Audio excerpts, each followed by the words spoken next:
And here it is. It is here. Roll up, ladies and gentlemen. One man went to mow. Here it is. It is here. Here I am. Hope you're there. The session has commenced and your company is required. We're doing it again. Yes, we are. One man went to mow. The eagle hustler. To the Nigerian national anthem, Mr. Albert Congo raises the flag of the new nation. And there it is. Nigeria, we hail thee, and we hail thee. Indeed. So, Nigeria, we hail thee. As guys, I bring you this. So it's not taking long, and they've already launched after him.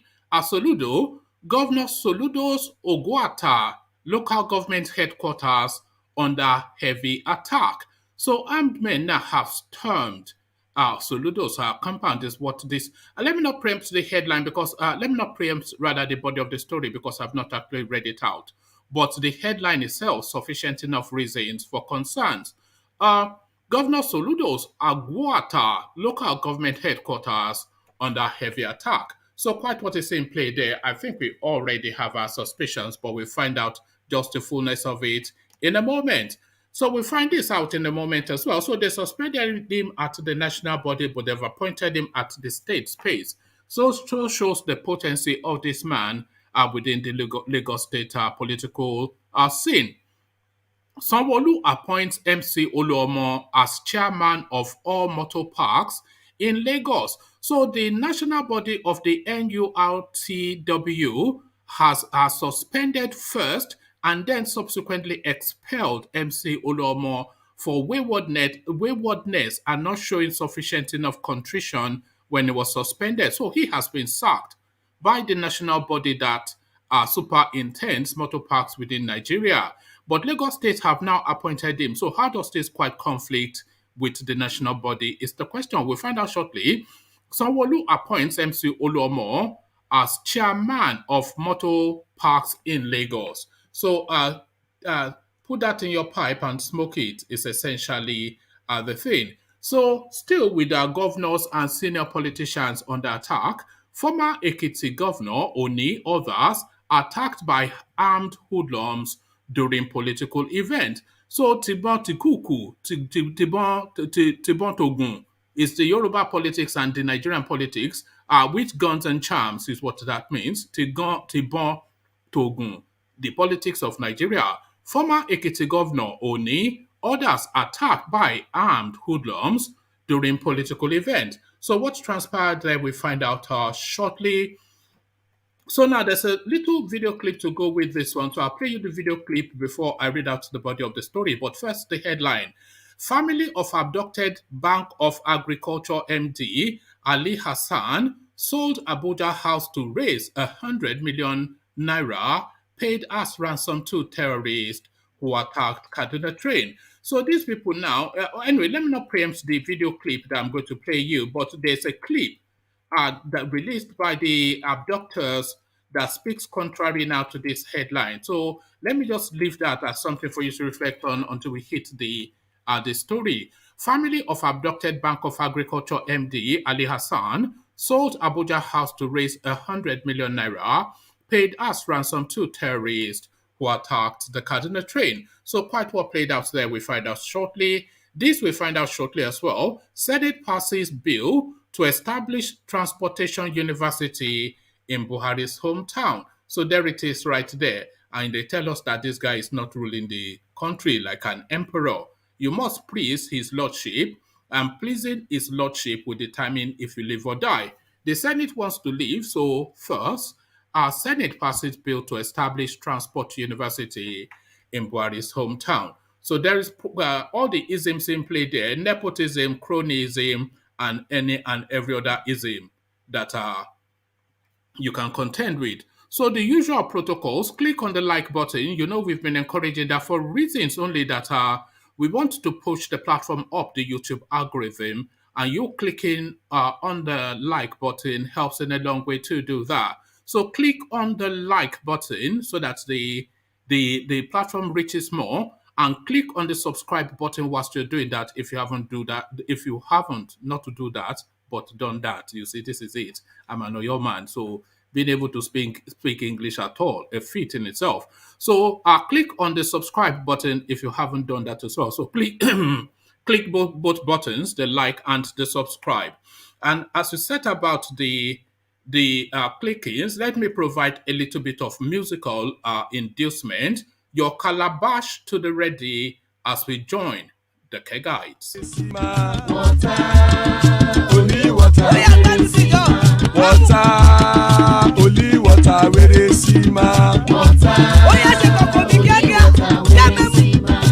water, water, water, water, water, water, water, water, water, water. Water, only water. Where they see ma. Hapa o naido. Hapa o naido. Hapa you don't come o.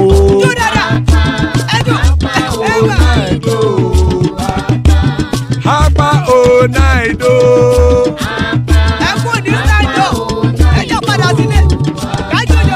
Oro kẹ̀kẹ́ ẹlẹ́mù yé o. Ilé sọ́dí àkẹ́kẹ́ rẹ̀ ẹlẹ́mù rè o. Bobby master kẹ̀kẹ́ rẹ̀ ẹlẹ́mù rè o. Chifu Wáìlà tí kẹ̀kẹ́ rẹ̀ ẹlẹ́mù rè o. Eruku lẹ̀lẹ̀ ẹlẹ́mù dé. Eruku lẹ̀lẹ̀ ẹgbẹ́ ẹlẹ́mù dòde ojàre o. Eruku lẹ̀lẹ̀ Ghana ti dé ẹgbẹ́ bọ́dì o. Ọmọ ẹlẹ́yẹ ẹyẹ o ó dilé o. Odúyẹ̀lá ẹyẹ o ó dilé o. Petrosonama ẹyẹ o ó dilé o. Petrosodúnkẹ́ ẹyẹ rẹ̀ ó dilé o. Ẹlẹ́kọ̀ ọ̀run mú ìní o.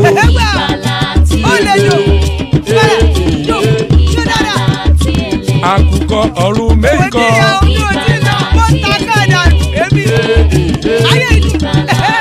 Ikú kò ní ríwà gbéṣe o.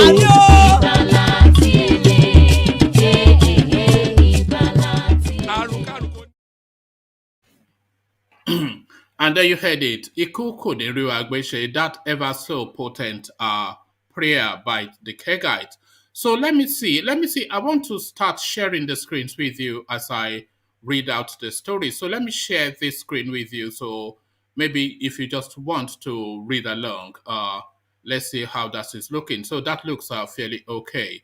So let me share the screen with you as I read the stories. Pardon me.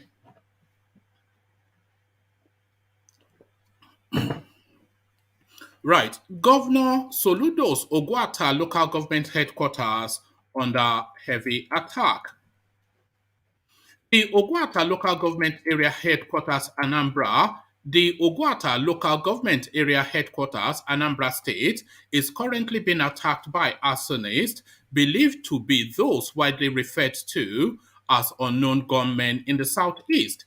The newly sworn-in governor of the state, Charles Chukwuma Soludo, hails from Ogwata. The attack began Thursday afternoon when the council headquarters was set on fire by the attackers, who are believed to be the same people that attacked the market in the council, Ekwelobia. When contacted, DSP Tochukwu said that following the reports of the fire incident at the local government headquarters, the command has deployed men to the area and the situation has been brought under control. Ikenga Tochukwu, who is the spokesman of Anambra State Police Command, also said that men Ikenga, who is the spokesman of the Anambra State Police Command, also said that men of the fire service have been contacted and they are already battling the inferno. So there it is right there. Just a short few paragraphs story, but the body of it quite potent and really quite disturbing. So this is the newly sworn-in governor of that space, of course, as you are all well aware, but that is his welcome party. Unknown gunmen style. We know they call them unknown gunmen, but I think we all have our suspicions that they may well be known gunmen. Sanwo Olu appoints MC Oluomo as chairman of all motor parks in Lagos. Governor Babajide Sanwo-Olu has named Musiliu Akisanya, aka MC Oluomo, chairman of the Lagos Park Management Committee to oversee the affairs of all motor parks in the state. The park committee has 24 other members. The Commissioner of Information and Strategy, Gbenga Omotosho, disclosed this in a statement on Thursday that sorry, let me take that again. The Commissioner for Information and Strategy, Gbenga Omotosho, disclosed in a statement on Thursday that the committee was in fulfillment of government's promise to ensure that events in the National Union of Road Transport Workers were not allowed to threaten law and order. In Lagos, Mr. Sanwo-Olu's government on March the 10th suspended NURTW operations in all Lagos parks following the National Union's suspension of MC Oluomo. Mr. Omotosho explained that the government exercised its constitutional powers to ensure that no vacuum, which could disrupt the state's peace, was allowed to exist in the parks. He added that ensuring peace in the state was a duty the government owed all residents and visitors. According to him, committee members were selected following consultations with stakeholders. The committee members include, and then it goes on to give us a list of their names. Omotosho directed the committee members to report to the Ministry of Transportation Alausa Secretariat in Ikeja. So there it is right there. Still a short read, but still a potent one as well. So this now, essentially, they are side-swiping a national body to favor what essentially is essentially their godfather's muscle man. This is what Lagos State has done. The NURTW, of course, the National Union of Road Transport Workers. So national, that is the first word. National Union. So they've swiped, they sidetracked that national body to favor this MC Oluomo, who has a retinue of criminalities alleged against his name and who is universally acknowledged to be Tinubu's muscle man. So Tinubu's muscle man, let me actually remove that. I'm not quite sure if the screen sharing adds anything to the. So let me remove that and just read it out as we do traditionally. We experiment and see if it works or not. So that's what's going on. Former Ekiti Governor Oni orders attacked by armed hoodlums during political event. The convoy of the Social Democratic Party governorship candidate in the June 18 Ekiti governorship poll, Chief Segun Oni, was on Wednesday attacked at Efon Alaye in Efon local government area of the state. It was learned that members and supporters of the party were attacked with guns, cutlasses, and other dangerous weapons on arrival at the town for the former governor's consultative meetings with SDP members in the council area. Thugs reportedly shot into the air, forcing people to run for safety. Vehicles were damaged, and several members of the SDP party sustained various degrees of injury, a source disclosed. Campaign Director, Media and Publicity Jackson Adeboye-Bayo, in a statement titled, Oni escaped assassination in Efon as APC thugs attacked convoy, said the attack came after the former governor had successfully toured 9 local government areas in the exercise which began on Monday. Shortly after the Efon local government members and supporters of the SDP had converged at the venue to wait for the arrival of the party's governorship candidate, Asiwaju Oni. So he's now added an Asiwaju to his name as well. Asiwaju Oni. The thugs started to shoot guns and attacked the SDP supporters with sticks and cutlasses. Some supporters were badly injured, and vehicles in the convoy were damaged by thugs before the arrival of a detachment of police, which overpowered the thugs. The spokesperson of the State Police Command, Sunday Abutu, confirmed the incident, saying the hoodlums went to the venue to disrupt the consultation process of the SDP candidate, Engineer Oni. So he has moved from Ashwaju now to engineer, all within one piece.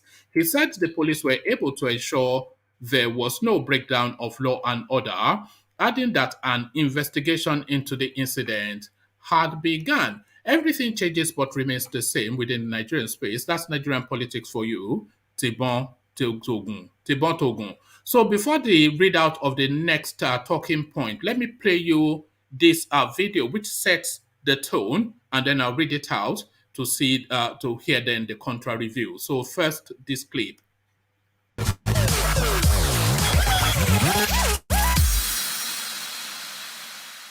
Rasulullah, amma ba mu da ne jama'an da muka kama wayannan mutanen nan a jirgin ƙasa kun ba ga sanan da kun gansu wannan da cikin iko Allah da neman alfarma da yayi ta yi da yanayin ganin tsofarsa da yayi shine muka tausaya masa yanzu da yanayin wata na Ramadan muka fitar da shi za mu miƙa wa 'yan uwarsa. Amma wannan gwamnati kusan abin da kuke kai wannan ba komai bane, mun dai tausaya masa ne, mun miƙa masa. Gashi nan dai in yana da wani ƙarin bayanin da zai muku sai ya muku kuji daga bakinsa. Wannan dai shine insha Allah. Assalamu alaikum wa rahmatullah. Ina so na shaida muku cewa an tausaya min saboda girmana da tsohona da nake da shi aka ce in fita. Amma ina so shaida muku cewa na ba al'umma a baya da dama kuma suna cikin yanayin da suna buƙatar taimako da ɗaukaka na a fito da su da wuri. Ina fata gwamnati za ta samu shugabannin wannan ƙungiya ta magana da su don a samu fito da su da wuri. Assalamu alaikum. Sani kuma cewa wannan takaitacce ne abin da muke faɗi. Ko ku gaggauta zuwa ku tuntuɓe mu ko kuma mu mai da mazaunin su kwata. Mun sheke su ba wani abu bane a wurin mu, kuma ba kuɗin ku muke bukata ba. Don in don kuɗi ne ba za mu yi wannan abin ba. Ko kun san me muke nema a gare ku. Ko ku gaggauta ko mu aiwatar da abin da muke bukata. Wannan shine sakon mu a takaice. Alhamdulillah. So there you heard it. We don't need your money, but you know what we need, so be fast about it. So this headline and then subsequent story then runs contrary to that. Family of, and by the way, this story relates to the man in the white kaftan. Family of abducted Bank of Agriculture MD Ali Hassan sold Abuja house to raise 100 million naira paid as ransom to terrorists who attacked Kaduna train. The managing director of Bank of Agriculture, Awan Ali Hassan, was on Wednesday set free by terrorists who attacked a Kaduna-bound train after his family paid 100 million naira ransom. Correspondent gather. Ali Hassan and others were abducted last Monday, March the 28th, by bandits who bombed the Kaduna-bound train carrying over 362 passengers. 8 people were confirmed killed and 26 others injured in the attack. The Nigerian Railway Corporation NLC was confirming the incident, said about 362 passengers were on board the ill-fated train.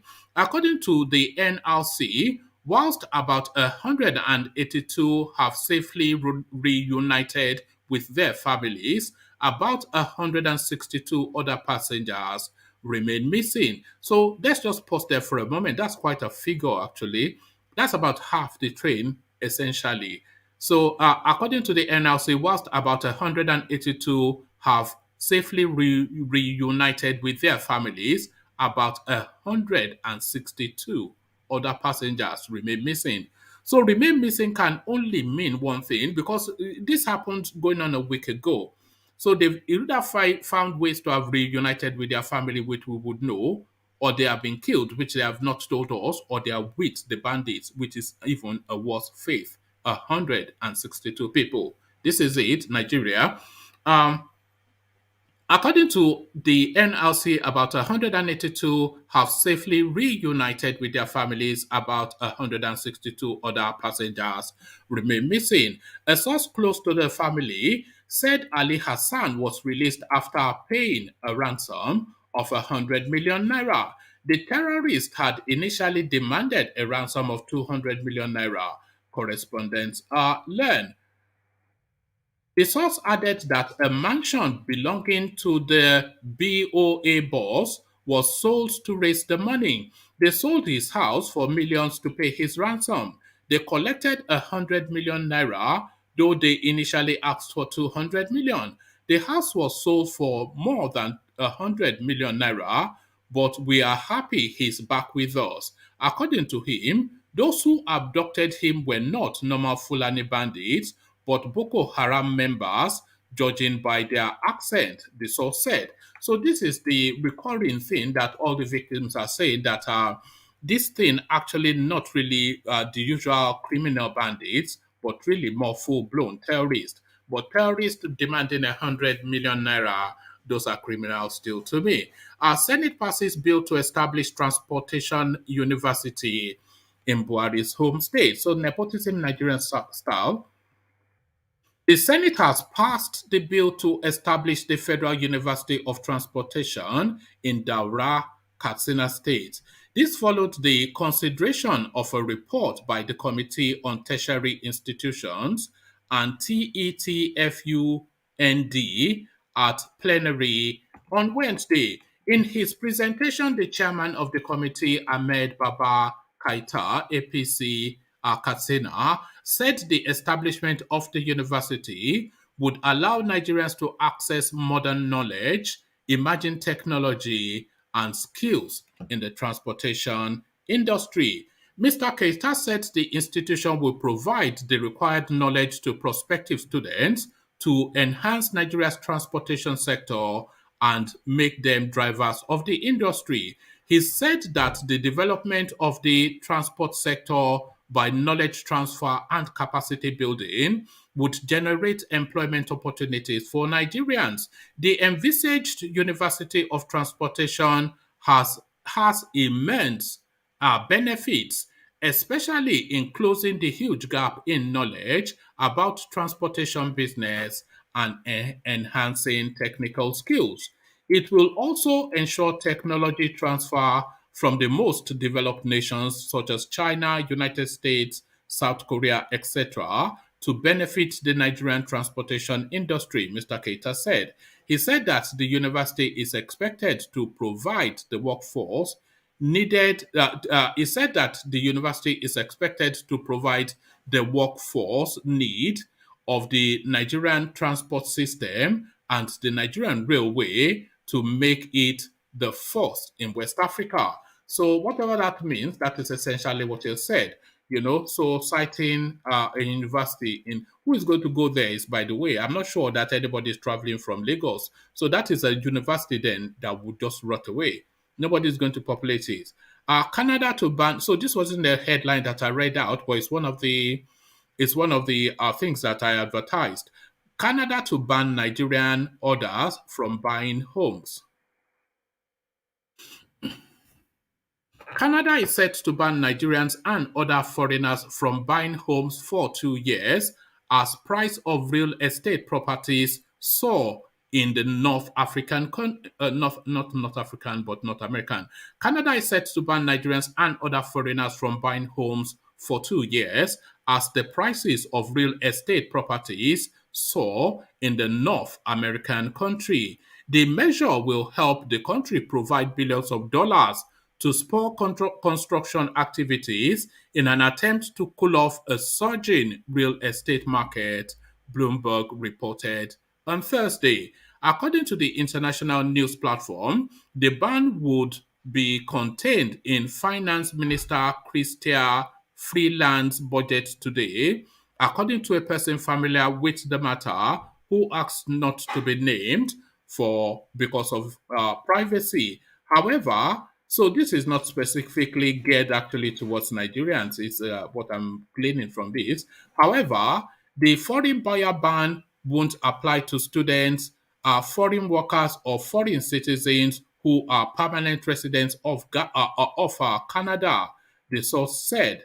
The move signaled that Prime Minister Justin Trudeau the move signals that Prime Minister Justin Trudeau is becoming more assertive about taming one of the developed world's most expensive housing markets, and that the government is growing more concerned about the political backlash to inflation and the rising cost of housing.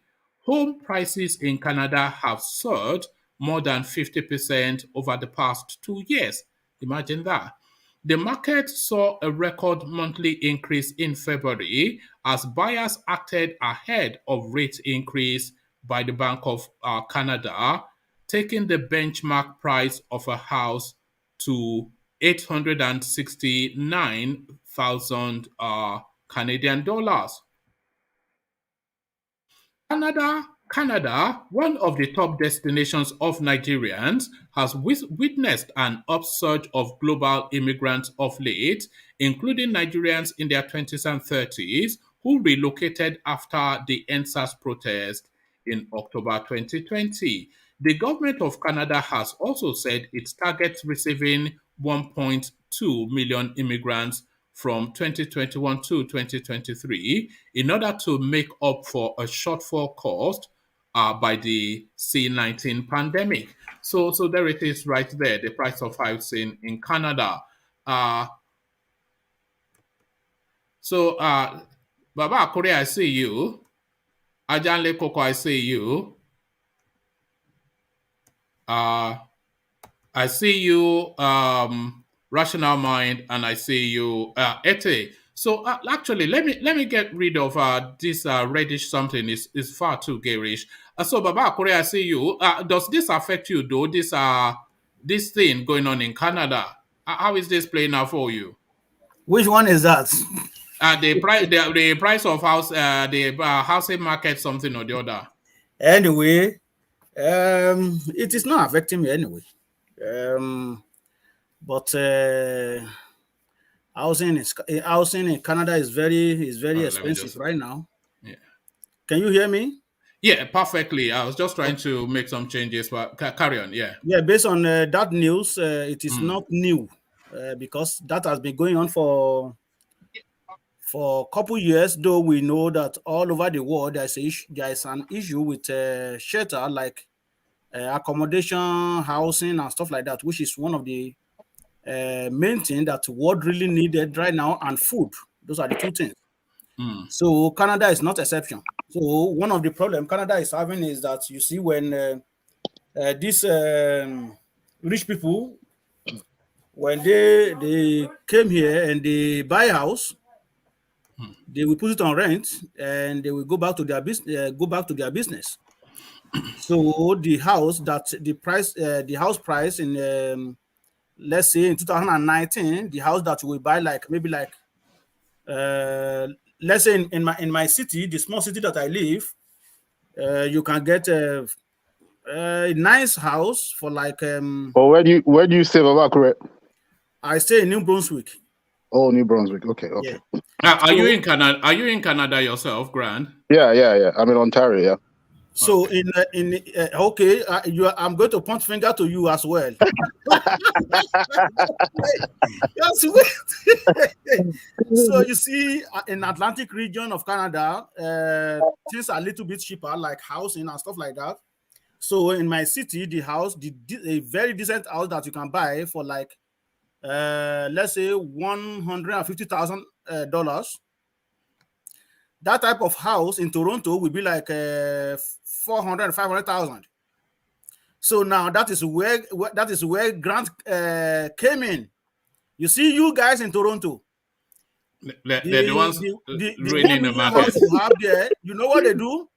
The 1 million house they have in Toronto, when they sold that house, they will move to New Brunswick, move to Nova Scotia, move to Prince Edward move to Alberta. Move to Newfoundland and Labrador, and you see that 1 million they can use to buy 5 houses. Yeah. So now we are here, we are in the masses of squatting ourselves. But we get out of that before the problem came anyway. Yes, you know, the one thing I've always recommended to people is that buy house, buy land. Because you cannot lose money if you buy both. Yeah, exactly. you can never lose. Like, let me give you an instance here. Okay, but just continue. Maybe when you're done. Okay, so like my own house, when we bought it, it was like over 100,000. The same house last year they want to give us 190,000. You should have bought two. You should have bought two. And that was serious? How long was this? 290,000. That was just 2 years. 2 years ago. Yeah, 2 years ago we bought it. That's a very small amount of money. No, that's nearly 100% increment, you know. So now they want to give that's us nearly 100%. They want to give us about 190,000. Then I said, okay, the price house is very high. Then when I sold my house, then I will be live on the streets. So you are. So these are the things that Grant and Co. Because he's one of them. When they sold their house in Toronto, which is about 1 million, then they will come here and buy 5 houses one time. As a matter of fact, they are not even going to go to bank. They just pay. Even if you see somebody now, okay, I put this house I want to sell it for 300,000. They are not even going to price it. These people from Toronto, they are not even going to price it because that money is there. They just pay it cash. They will not even go to bank. They just pay it cash and they go on their business. They put it on rent and they go on their business. And one of the things is that you see the pandemic brought about issue of working from home. So people from Alberta, from Toronto, from British Columbia. Okay, they have no need to work to be in the city anymore. Exactly. So they can just because that culture is not going to change, or even post-pandemic, because that culture has now been formed. Exactly. Yeah, the culture has been formed. Yeah. So now they can just move to anywhere they want. So like I said, they sold their house for like maybe 500,000 house in Toronto. You come here, you buy 2 houses. So they just bought one and they stay in it and they start working from home. So that is Grant and his people. That's what they are doing. Yes, it's very cheeky of the person. It's very cheeky of the person who wrote this thing. It says Canada to ban Nigerians. You know, but it's nothing to do with Nigerians. So it was just to me, very cheeky of whoever wrote that. They just put because they know that Nigeria. There's no doubt a lot of Nigeria are coming here to those people that steal our money. Yeah, there's no doubt about that. I think that is why they say that. But if you because want to Canada is the new United States now. They are getting somewhat fed up with the United States because of too many. If you really want to talk about those people who are buying house, you try Chinese. Try Chinese. Those are the people that really those ones. They just buy up streets now. They don't buy one house. They just buy a whole street. When you go to British Columbia, that is their city. You see them. You see them. That's something about Baba Korea, if you get the opportunity, buy land.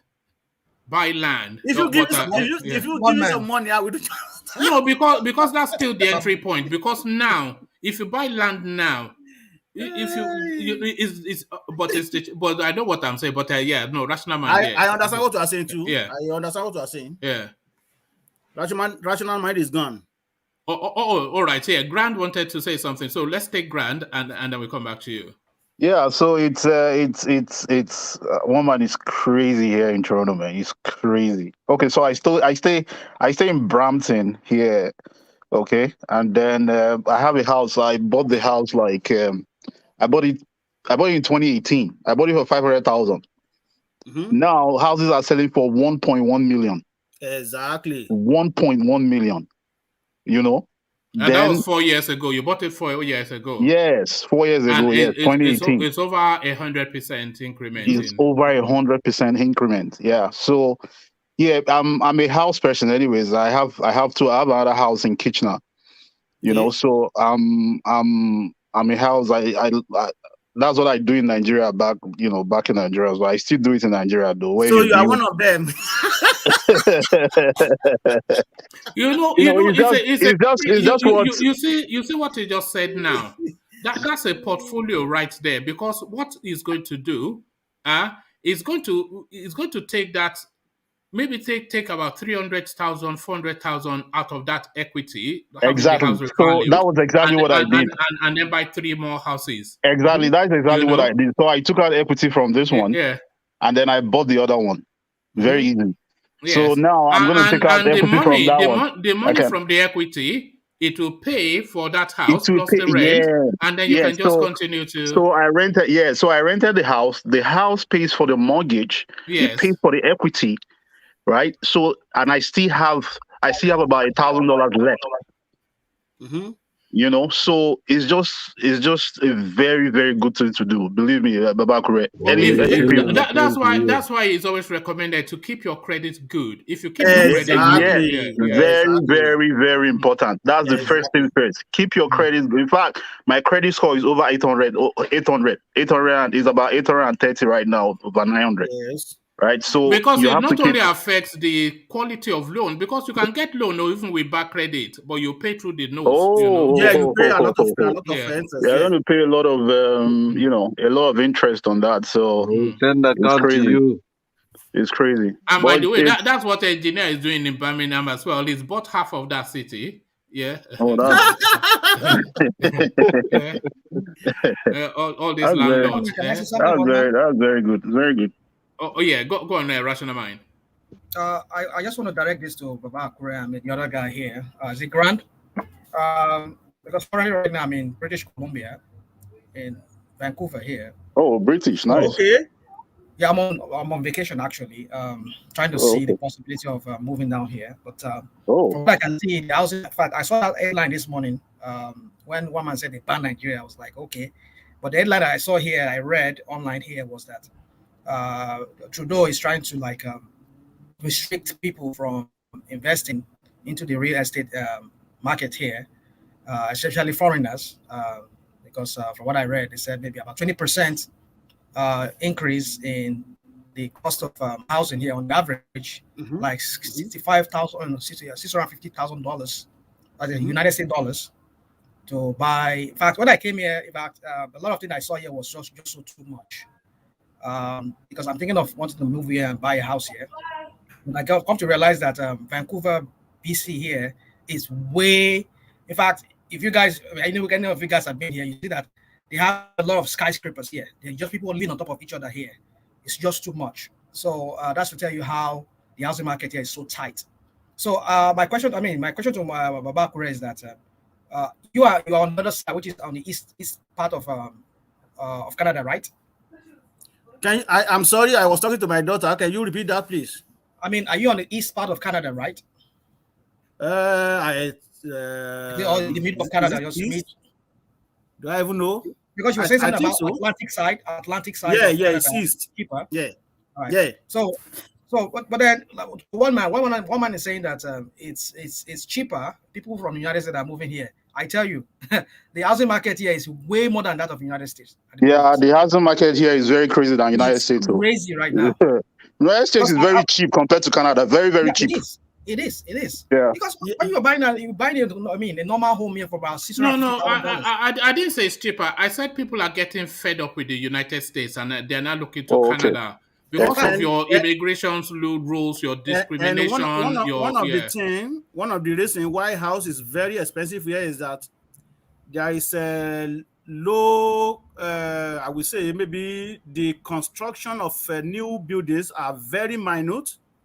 Why they have the demand? The demand is very high. Demand is very high. They have a lot of permanent residents, students coming in. But you know one thing I see here different from where I'm from is that there are hardly, in fact, being a very big city here, I hardly see homeless people, like tents around, like we see in my area where I'm from. There are hardly tents around here, despite the housing market so tight here. I hardly see homeless people here. What area are you from, though? You are from the ghetto now in America. What are you talking about? You came in from the US, so okay. Hold on. Mind. Rational mind. What's the weather over there? Oh, it's you want to move to Ajaleko? What's the weather? What's the weather now? What's the weather? Hold on. It's cold and cold. That is why you don't see. That is why you don't see homeless people. You don't see homeless people when it's too cold. You don't see them on the street. But wait, National Mind. Did you come in from the United States or? Yeah, I came here just on the Okay. I came through. What are you into though? Are you into IT? What area? I wouldn't like to disclose much on that. But woman knows me that I'm into I'm a jack of all trade. But what I'm saying is jack of all trades. I'm into is a drug dealer. Oh, yeah, you go. So anyway, so I just want to put it at that. So well, I'm just here on vacation, but then trying to see, because I love it here. I mean, it's very beautiful here, very diverse. It's a more civilized country than America. Yeah. Far more civilized. I will say that. I will give it to Canadians. Oh, it's beautiful. It's beautiful here, man. Walmart is beautiful. Right now, it's I mean, it's sunny here right now. What do you mean that it's more civilized than America? I knew Ajaleko was going to talk. I knew. No, because it's predicated on a British template. So that's it's predicated on it. So that makes it more civilized. Victoria and then some Victoria, BC. You know the Queen is still there, something or the other. Of course, yeah. It's the head of state. Yeah. So the Azul market, I must say, I mean, here you see a lot of the Indians, the Asians. They bought everything here. All the skyscrapers you see here, they are owned by these Indians and the Asians. They bought particularly Chinese. Chinese, yeah. There are more here, and Japanese too. So I mean, like here in Toronto, it's Indians buy a lot of things here, man. Yeah, even the Chinese thing, yeah. So for me, but here we Africa. I mean, I think most Africans here, they just buy single homes and they just live in their single homes. They don't really invest like that. Maybe except Nigerian politicians that comes here and buy. I mean, there's some kind of real estate agencies here that pull money together and then they buy skyscraper and then they rent it out and then they share the whatever. You know, rational mind. You said politicians buy property in Canada. I didn't know they were buying property in Canada too. They were. Because they are fed up with America. You know, America and their laws and their restrictions. But isn't it looted money? It is. And that is why Trudeau. That is one of the reasons why Trudeau is putting a break on that, because if they come in here, they can afford to buy. Like, for example, an average Canadian, how much is he making? And then you are starting to buy like $650,000, which is about $870,000 worth of Canadian dollars. How much is in handy that he's going to be able to do that? Yes, but the Asians and Indians have been doing it since. When Nigerians or other foreigners like Indians, they come here, they have money bags, they can afford to even inflate the price because they know that it's a real investment for them. They will afford to be able to buy for that amount, even put something on it for you. So that's why Trudeau is putting a break on that. Because it's so crazy, I must say to you. I've been looking into their real estate properties here because I love it here, but I tell you, I cannot afford it. For me, I can't afford it. It's so crazy that how could I buy a house here when in my home where I'm from, I can buy at least almost like 2 properties with that. Yeah, that's right. I know. No. You know what they say? They say location. If you are buying in what is essentially the Victoria Island of Canada, you cannot compare it with, let's say, Surulere or Anthony Village or like where I am, because I'm living in Najegunle. No. We'll see your house over Bakure. That looks like a millionaire road. One man. Can I ask a question? Go on. Because this thing shocked me that they are even buying property in Canada. Looted money. Yeah, but they buy property all over the world now. And they accept the money and they know it's looted money. No, they don't go there and tell them it's looted now. Exactly. But do you know how looted money works? Let me explain how looted money works for you. They'll take the money and then they go and park it in some offshore tax haven, like the Cayman Islands and places like that. And then they will move that money through a series of about 5-6 different companies. All of that company, they're shrouded in anonymity. And by the time they flushed it out to come out on the other side, the money has no audit, it has no trail. So when they come to Canada, it's just a businessman from with businesses in Europe all over the world. That is true. I said they don't come in their bags full of dollars now. They just look at this guy. Me, I don't know. I'm just learning. Yeah. But in Canada, you can't open a bank account if you have political affiliation. For example, you are the family member of a politician.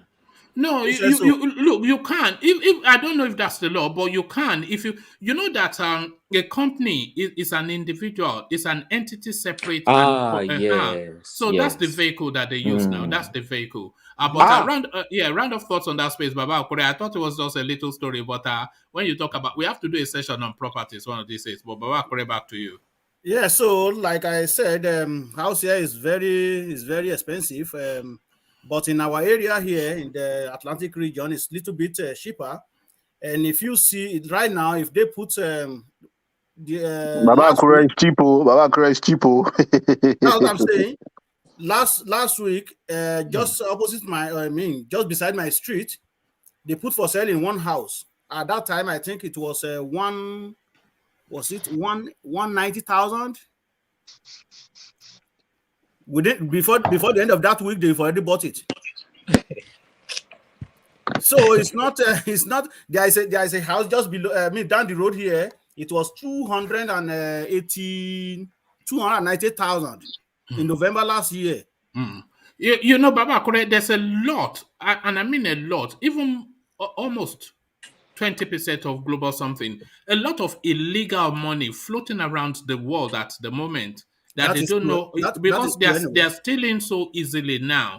In fact, but they don't now know how to pack it. The money they already stole from citizens because of COVID-19 and all kind of thing. Because a lot of people make a lot of money from that too. So that is what is going on. Like a grand family in Toronto, they came here in November and they just bought that house. Within 2 weeks, the house gone. In fact, these people, when they come, they are not even going to price it because they see it to be much more cheaper than Toronto. They just whatever you call the price, once this house is nice, they just paid for it one time and done. So in our city right now, house is very, very expensive. If you come here as a student or as a permanent resident holder or whatever you came with, you will struggle before you get house. So that is it. All right, thank you, Baba Akure. So let's go now to Nigerian politics. Sanwo Olu appoints MC Oluomo as chairman of all motor parks in Lagos. So you know he has been sacked by the national, but now they've appointed. So what do you think is in play there? And do you even approve of that? Yeah. To me, I hear from people the behaviors of the guy. So it is two sides I'm hearing. Some people say, oh, he's a very good person. Some say he's a very bad guy or whatever. But the only thing I saw was when there was a fight. I think when PDP or APC had a rally in Lagos sometimes and it was shot. Something like that nature. But whichever the way, if truly is riffraff, because as a matter of fact, we don't know how we get money to send his family to abroad to pay tuition fee and stuff like that. So I hear about his sacking, that he was sacked from. But I think the reason why Sanwo Olu gave him this portfolio is that they don't want him to become nuisance, because in criminology, when you refuse to create job or keeps people busy, that is when they start committing crime. And that is exactly what is going on in Nigeria right now. That is why you see a lot of things, killing ritual, kidnapping, all kind of atrocities, all kind of criminal activities, because there is no job. So I think they don't want him to dismantle Lagos for them. So that could be the reason why let's just appoint this guy so we keep him busy and we can check him. So he's not going to cause havoc or chaos or whatever in Lagos. However, 2023 is on the way right now, right? So they will want him to work for them and see how they can win Lagos, because if they don't give him something terrible may happen.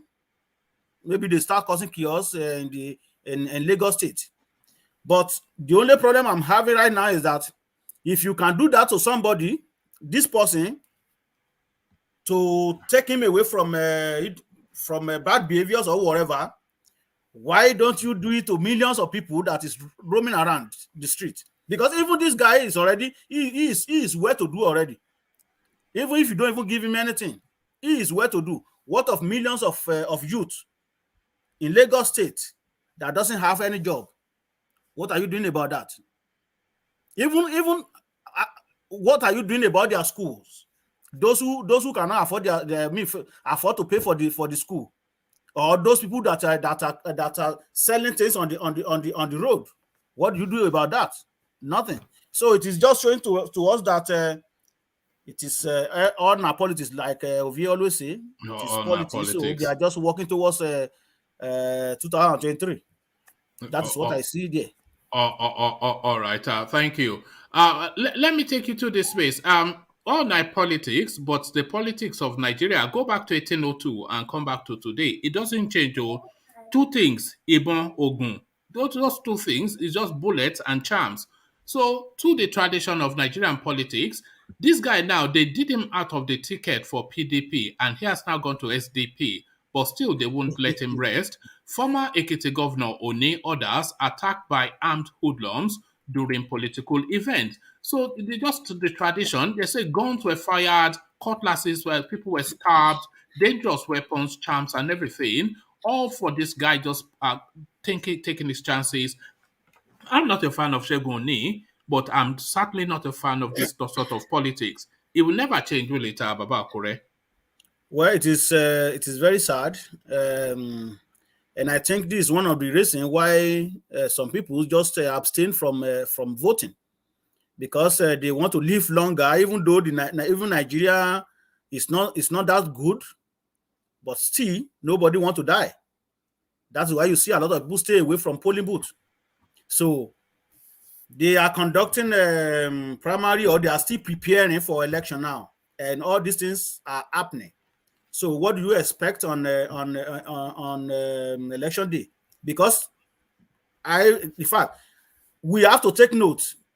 If that is under if election hold in 2023 is going to be a very tough one. It's not going to be like child play. It's going to be, because we've already seen a lot of things that is happening in Nigeria now. So it's going to be a very tough one that we ever experienced before. But that is Africa politics for you. It is very shameful that we still didn't get ourselves organized. Because when we talk, we say, oh, you always refer to this place. Can't we just learn once? Can't we just learn? Even from Ghana. Though we know that the last election there was some issue with Ghana election and stuff like that too.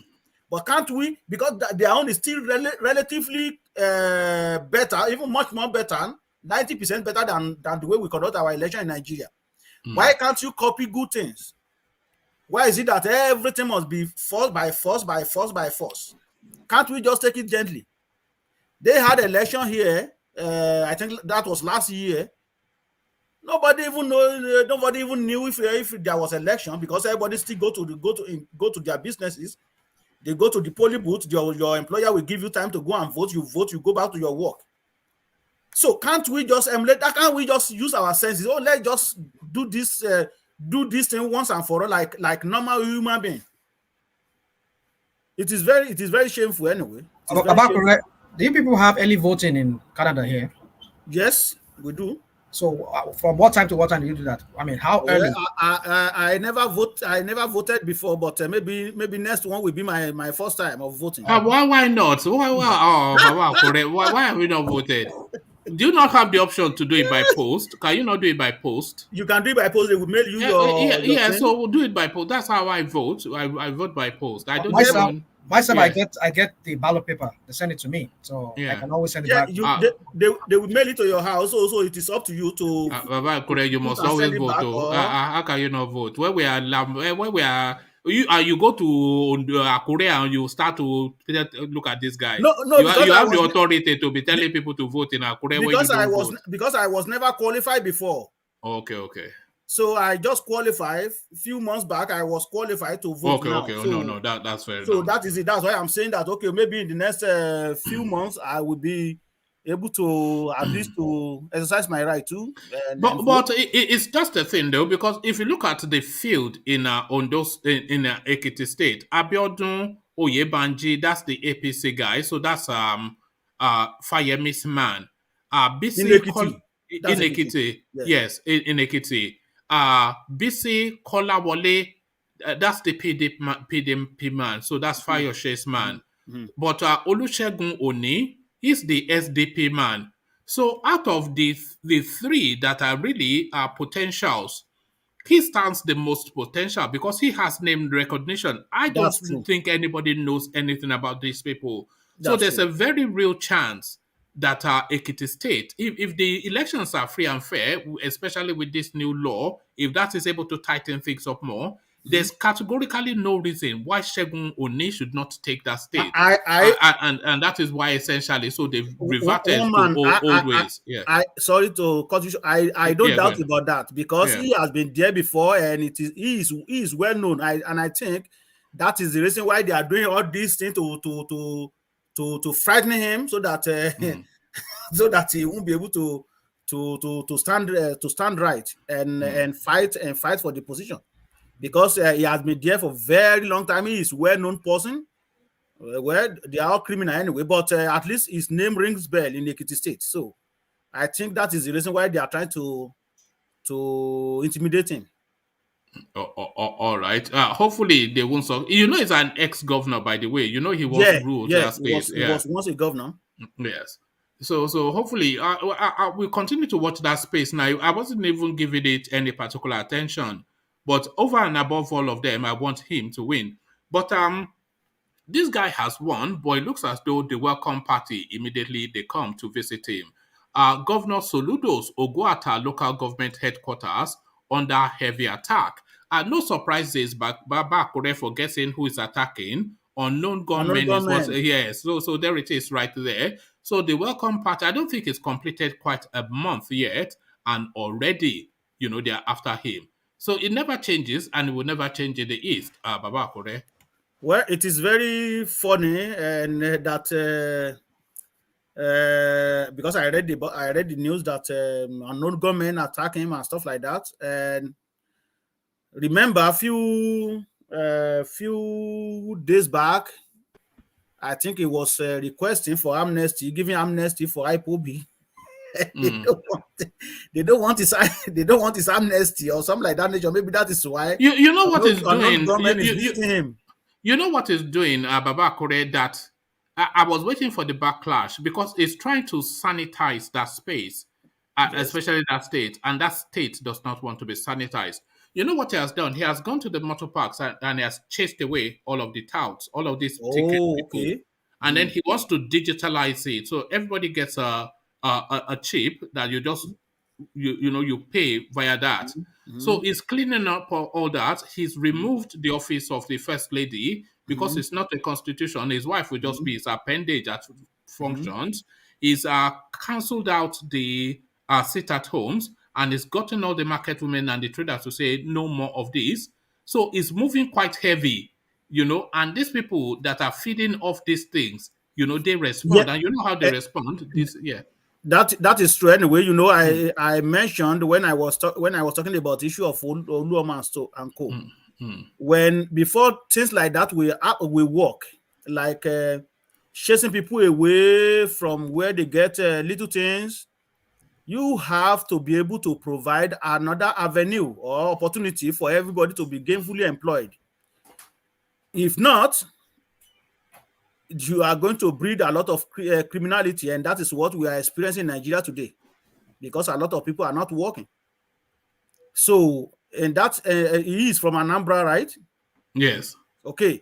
So for you to do all these things, you have to provide at least another alternative.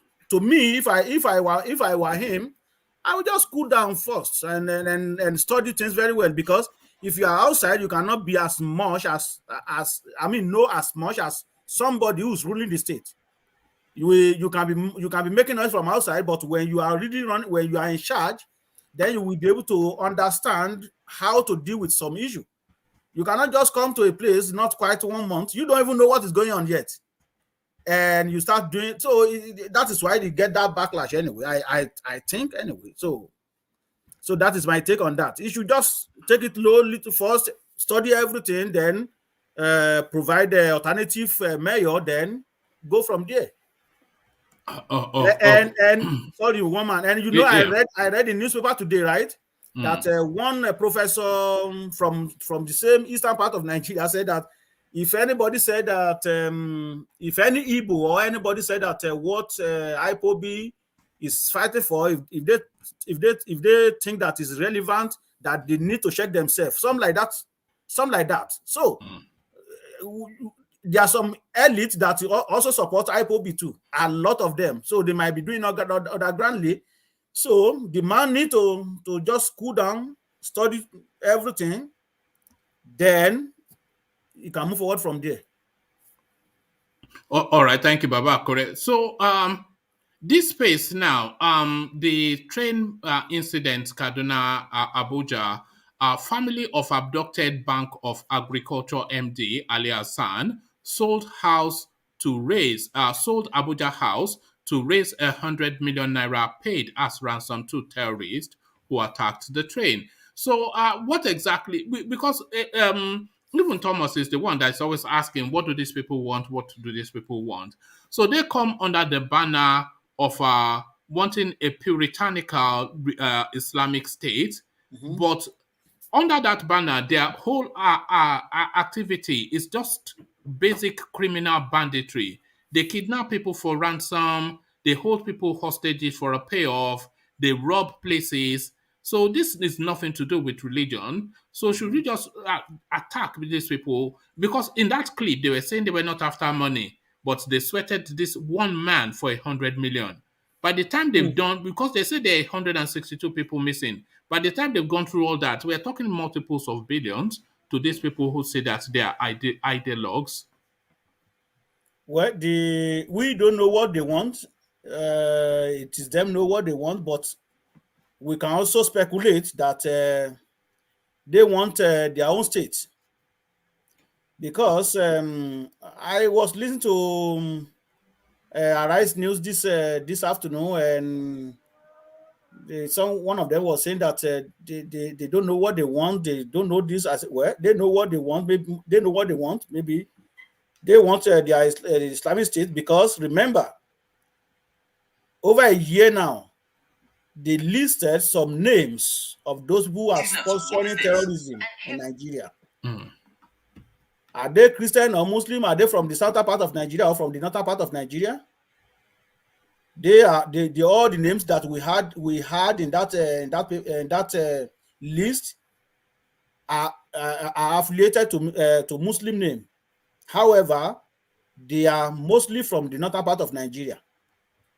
So now, when Igbo is agitating for IPOB, for Biafra nation, and Yoruba also, part of few Yoruba people, or maybe let me just say some, agitating for Yoruba nation, then some people put themselves together and they say, okay, we are Baba Kure, are you making a distinction between the Eastern agitation and Boko Haram? No. Because I do not see that. Is there a distinction in your mind? I'm not comparing them. I'm just saying, what do they want? They want their own Islamic State. Is that not what they want? Yes, but is that not what they want in the East as well? So what's the difference? But the way they carry it is not like the way they carry it in the northern part of Nigeria. Really? Okay. Yes. Are we not just hearing what's happened to Soludo now? Who wants to? So anyway, I'm not going to attach. Okay, but that's not how it goes in the West, though. So I'm not going but to. they too are agitating. You don't see them kidnapping anybody, burning any buildings, you know, taking ransom, shooting people. But have you ever heard anybody kidnapped for ransom in eastern part of Nigeria too? They do, but not like in the north.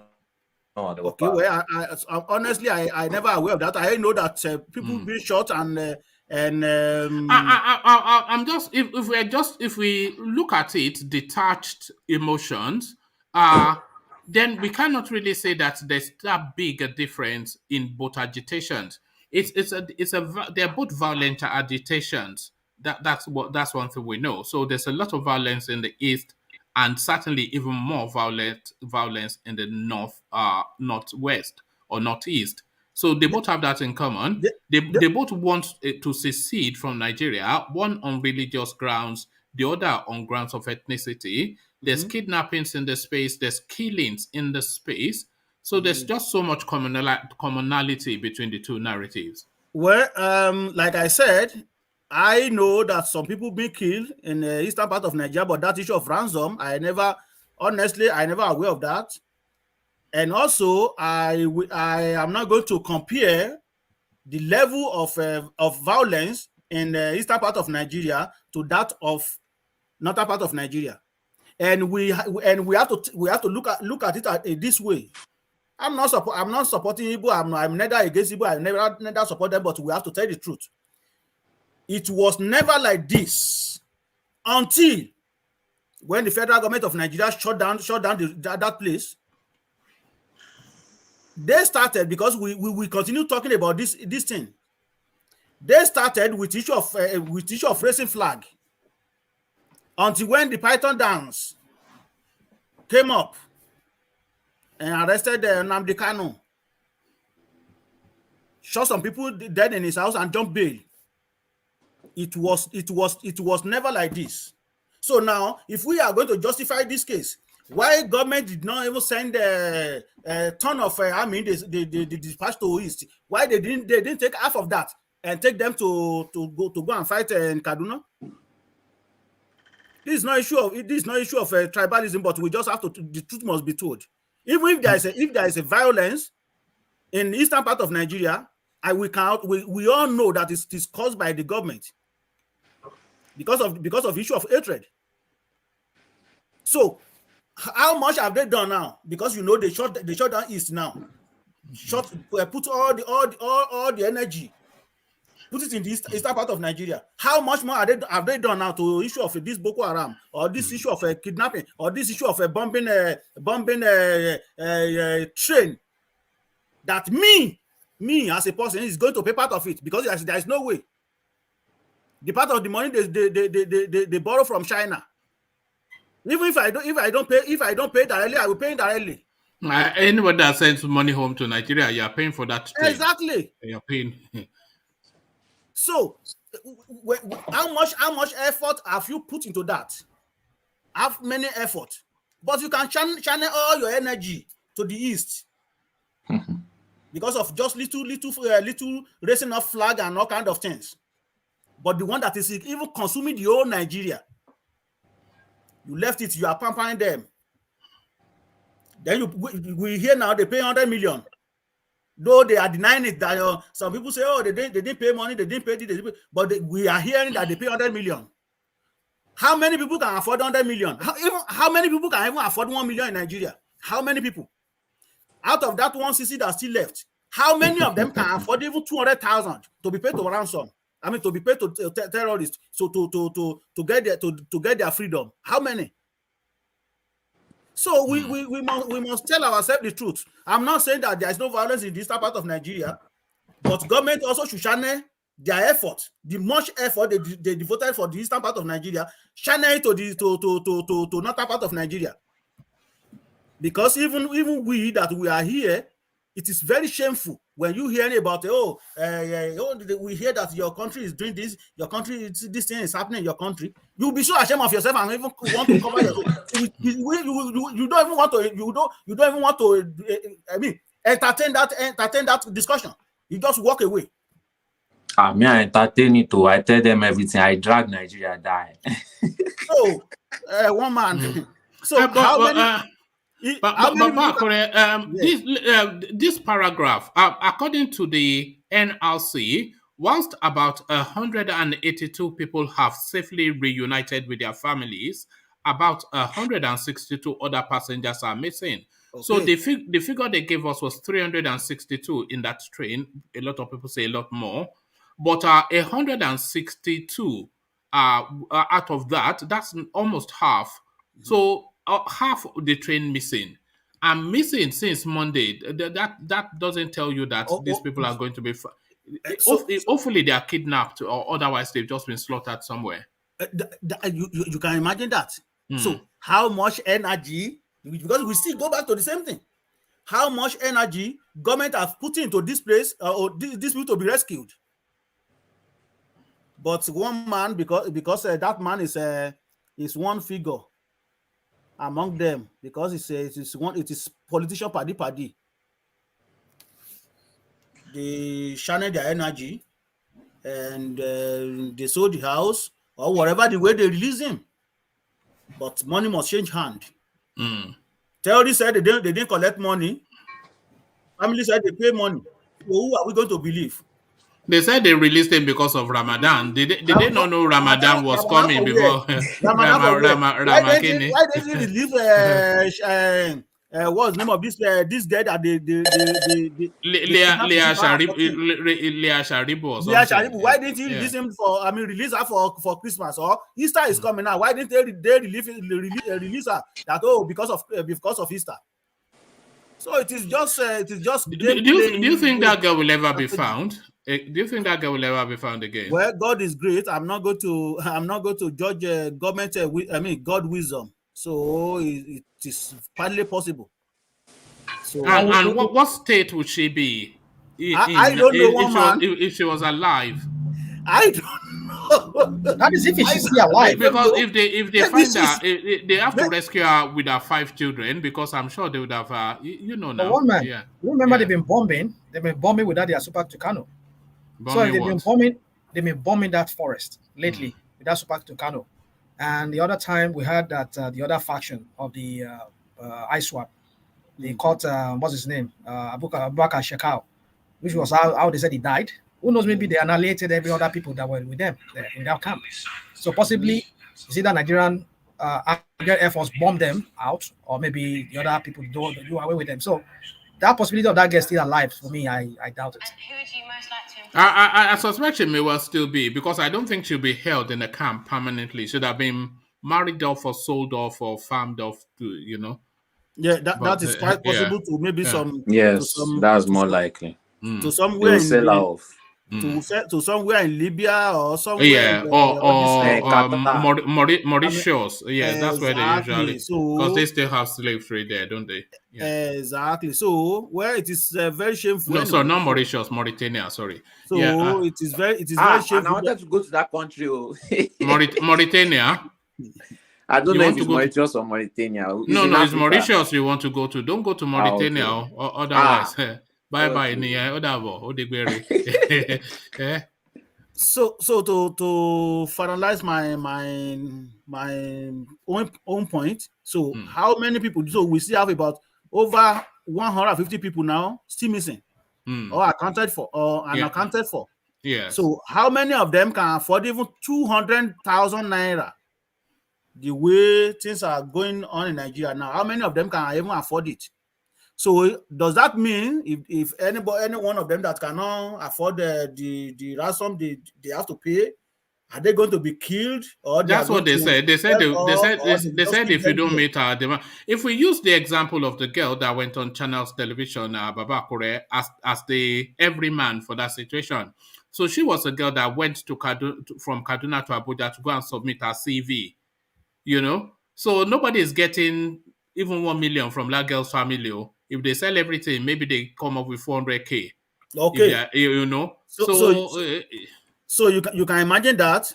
Then there was a doctor in that train that was killed. According to information, she's supposed to travel that Friday of that very week.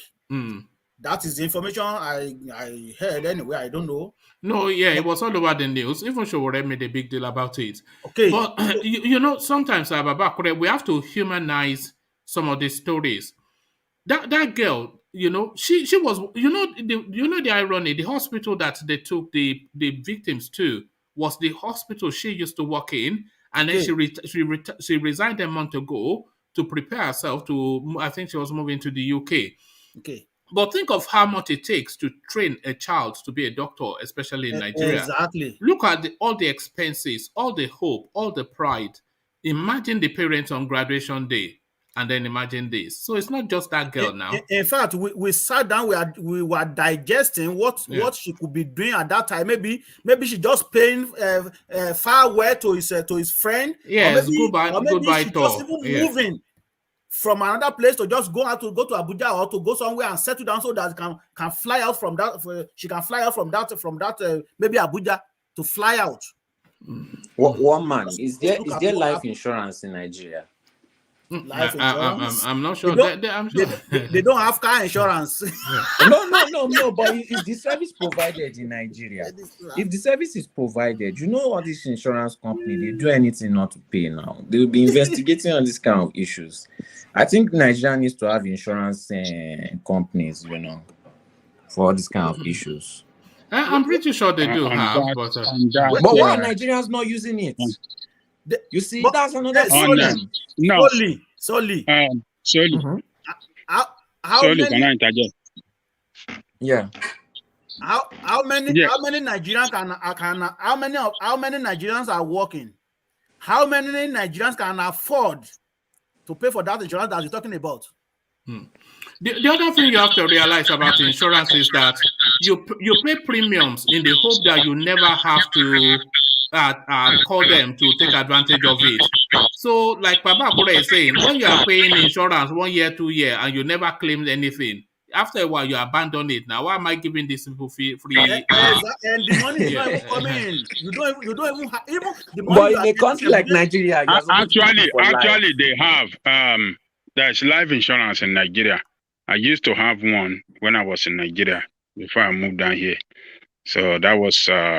Is it expensive for the average Nigerian? No. The point is that I have a friend that is doing that. Vehicle insurance, house insurance, medical insurance, any insurance you're talking about. But what we are saying is that how many Nigerians can afford? No. That's why I'm asking Ajanli Koko. Like, what was? No, Nigerian doesn't. Traditionally, we don't really believe in that kind of thing. Yes, but is it affordable for the average Nigerian? Well, it depends on the category that you want, that will determine the premium you pay every month. So yes, they have category of the kind of what you get and what you get after. So that means the average Nigerian can get it then. Average Nigerian cannot get it. No. How many of them working? You have to put that into consideration. I don't think you have to be working other than that, Nigerian mentality is different for what we have here. Okay, so then it's their fault too. No. What I'm telling you is that traditionally, Nigeria believe that when death comes, nothing can stop it, and you just die. And then number two is that even when you are working in Nigeria and somebody come to approach you, due to what we know about insurance company in Nigeria doesn't play easily. When there is problem, you can pay. Even on a vehicle, you pay premium. You pay when you have problem with a vehicle. For them to fix your vehicle or it's going to be trouble. So many Nigerians or average Nigerians you are talking about will say, oh, after all, one of my friends told me that he have insurance on his vehicle. When he had problem, they didn't pay him. So what is the point of me having insurance? So culturally, the people that get paid, it takes years. They will start chasing the insurance. You'll be frustrated. You have to be frustrated and forget about it. Oh, all right. Thank you, Baba. Hold on. Yeah, Baba Kure wants to excuse himself. So yeah, we'll see you later. I just want to, within 4 minutes, I will be back. Oh, all right, brilliant. Thank you, Babakure. So, yeah, go on. Yeah, so, and like I said, culturally, we don't believe in it. It's a very strange thing to average Nigerian that, oh, you can be paying some month, something for your life insurance. If anything happened to you, you will get this sum, your family will get, no. Nigeria, we are not raised like that. So we don't know about it. So that is number one. Then number two, people that have had bad experience with insurance company will say, why am I going to be giving them free money? If God says I will live 80 years or not, and I'm still 30, I'll be giving this. What if the company fold up? If the company... So there are a lot of reasons why Nigeria will not. So the system here is different, and they perfect it here in such a way that it works well. But over there, man, Nigeria is I beg. So why doesn't government get involved in insurance? Get involved in what way? How do you mean? To make sure that the average citizen has it, and to make sure that the insurance company pays also. No. It's they will pay according to your claim, but I'm sure there are, like with public buildings, for instance. I'm sure the law requires insurance, and I think with vehicles the law requires insurance as well. So there are certain things that you are legally obliged to insure. Yeah. But like this case of the trains, this thing, I think if we have lawyers that can stand up for our people, federal government, I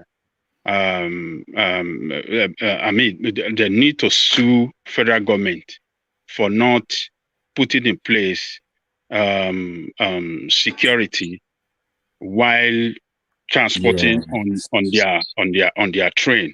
You understand what I'm saying?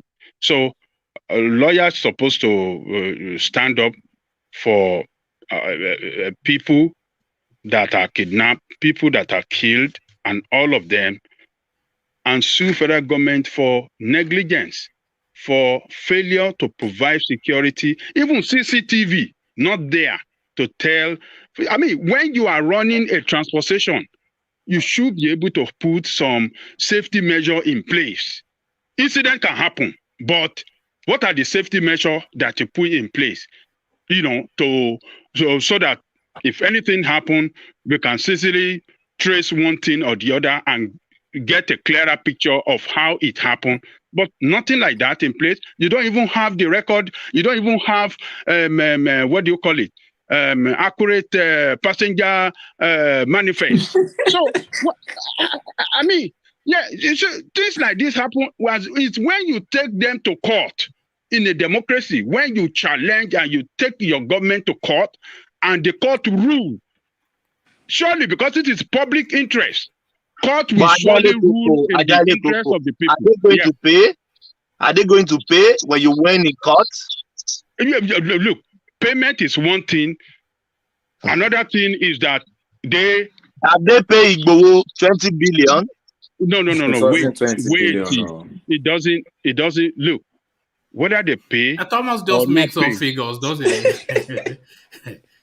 Whether they pay or not pay, but a judgment will be there, and it can be referred to anytime. They can make reference to it in another matter, and then some people can push for legislation over that thing. That okay, this is it. This is the way we want this thing be done.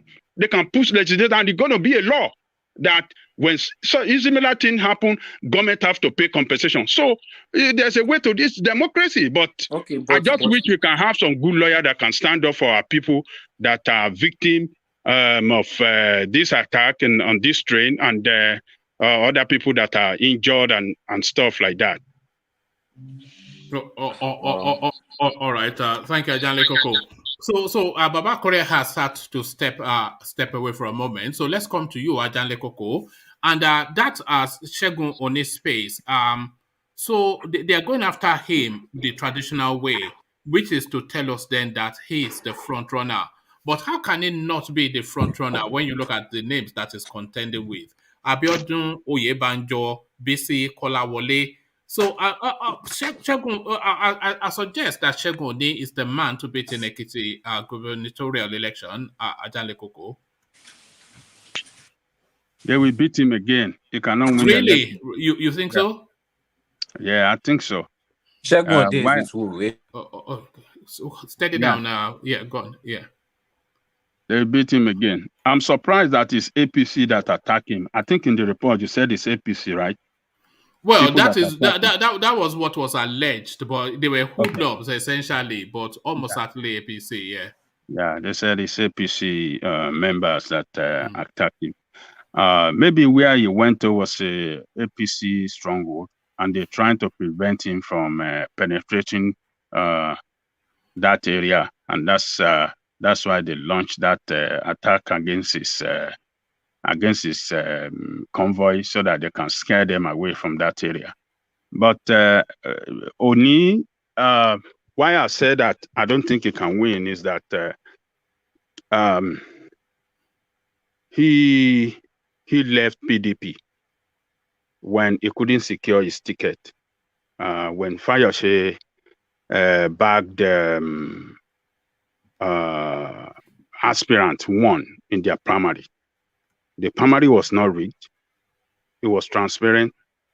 But because Fayose, being the former governor and the immediate past governor before the one there now, is the one controlling the structure of the party, PDP party. So he was able to use that strength against Oni.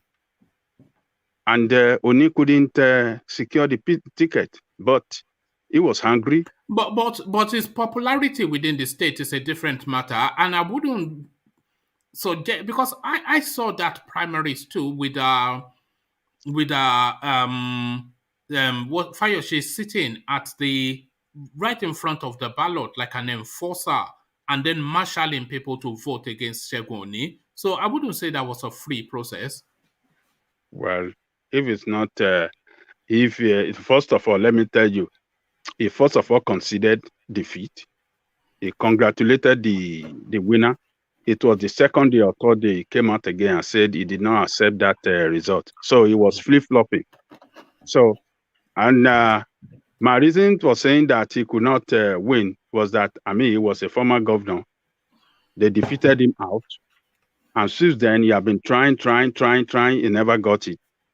And the party he just moved to, SDP, does not have strength in that state.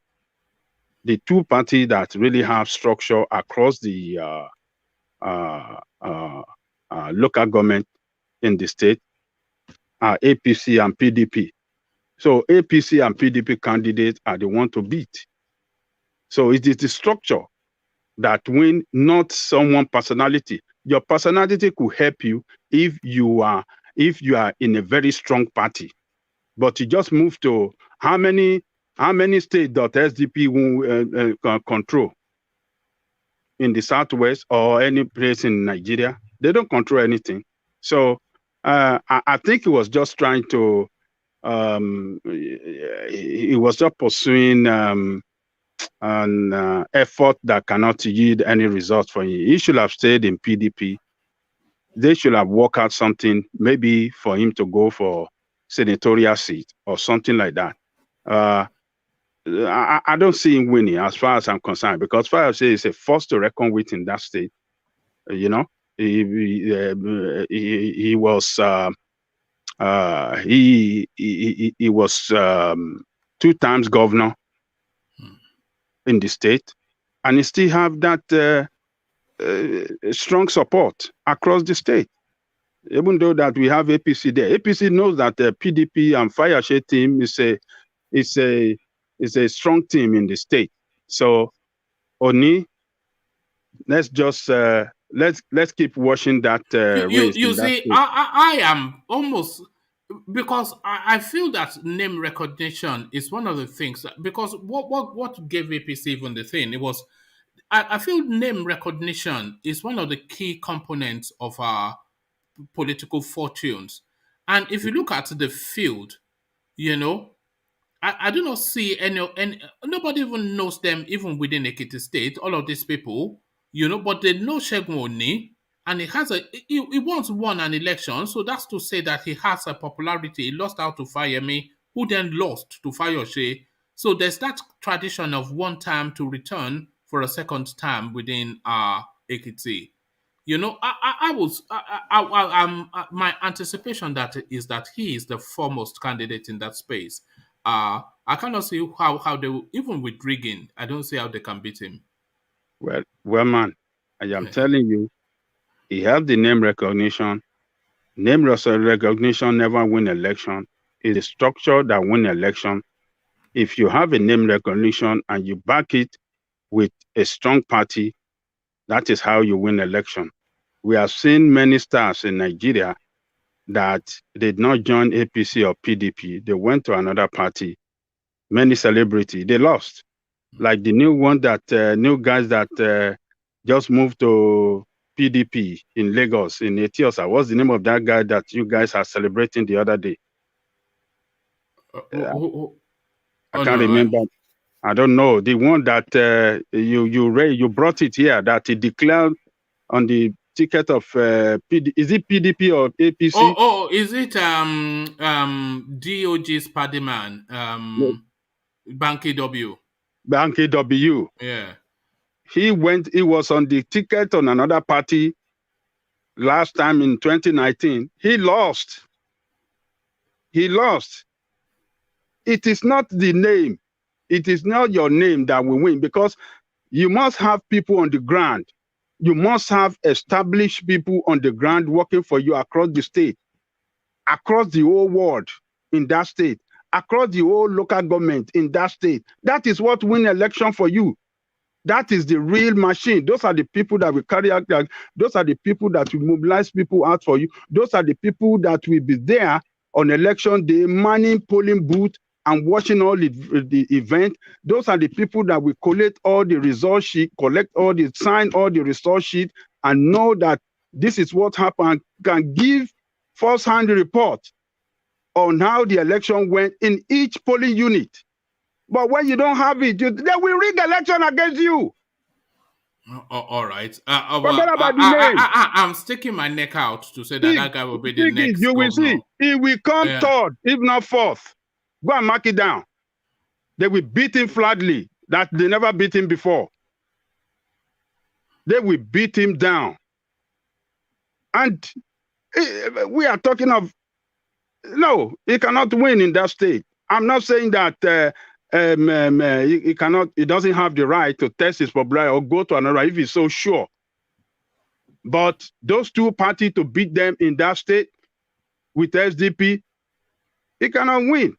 Even Omishore, is he as popular as Omishore was on the ticket of SDP in Osun State for governor? He couldn't win.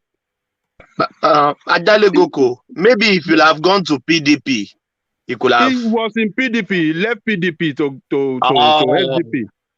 Oh. So Omishore, who is the go current to APC, like ABC, like the two parties. No, APC is Fayemi now. Fayemi, you remember it was a bitter battle between him and Fayemi when he lost to Fayemi. Fayemi is not going anymore. Yeah, but they are political enemies. But Fayemi already, they already have a candidate in APC now. Yeah. So Omishore, this is the exact thing that happened to Omishore. He couldn't secure the ticket in PDP in Osun State. Adeleke secured the ticket. But why did Adeleke secure the? Adeleke is the one controlling the structure of the party in that state. So he defeated Omishore. Omishore went out of the party with anger and went to join SDP, the same party that Oni went. Omishore lost. He came third, distant third. Distant. It was at the, what do you call this thing? The, when they couldn't secure, what do you call it? When APC and PDP could not secure the electoral required number, they went for rerun. So then Omishore went and teamed up with APC. He went and, joined hand with APC for the current governor in Osun State to win Adeleke, even though they rigged the election, but he finally teamed up with APC And that was since then, he declared his support to APC, and he has been a member of APC. And that was what earned him the national secretary of the party now. So we have seen cases like that. People hurriedly went out of these two parties and to think that their popularity, but they will come back as a failure. So Oni, I don't see him winning. He's just pursuing an effort. It's an effort in futility, as far as I'm concerned. All right, thank you, Ajande Koko. Ajande Koko, let me go back to Babakure, who rejoins us, and put him the last talking point. Senate passes bill to establish transport university in Buhari's hometown. So this is getting to become, it's almost like a lottery win. I don't know quite why they're doing this, building railways to a foreign country, citing universities in the middle of nowhere. They're even building a standard hospital for a sparsely populated space. So what's going on exactly? Has Buhari become the king of Nigeria? I thought he was just elected the president from Anambra all the way to Sokoto, not just from Daura. What's the meaning of this? Is the Senate, by the way, passing a bill to cite a university in Buhari's hometown? Well, thank you for having me back. Anyway, know our representative, they are just a rubber stamp, and they are just looking for what they can also grab. So they always do the bid for Buhari, and remember as well that they have the majority in the House, so everything will easily pass through. So that is it, and you can imagine how foolish they are. They don't have any good thing to talk about. In fact, the whole country is a very funny place. Every single person. These people you're talking about, they don't have anything to talk about. They don't have anything to talk. They do not talk about insecurity. They do not talk about joblessness of youth. You know what they are debating on after what you just mentioned. Why Nigeria lost to Ghana. They want to investigate that. So you can. It is showing you where you can check it. You can check it. Let me show you Daura as we are speaking. This is Daura. What they've turned it into London. This is Daura. That is it. That is why it is we that we don't know what we are doing. Like that of Jonathan. He's supposed to have also done very well for his hometown. Look at that. They say there's no electricity, street lights. Look at that. This is Daurao. And that could be powered by solar anyway. It could be solar. So you can see, but this is just one part of Daura anyway. So this is just main road, but Baba Kure and Obasanjo can't do Ota Road. Obasanjo spent 8 years. And Baba Kure, I plowed through that road. If you see that road then when I was in Nigeria compared to now, if you see that Ota Road, Baba Kure, now, it's and good luck, Jonathan. Also, according to information, I've never been to those places anyway. According to information, there was no basic, a lot of basic amenities in his hometown. However, it is good to do that, and at the same time, we too much practicing tribalism politics in Nigeria, which was never like that when Oluomo and Nnamdi Azikiwe and others when they were there.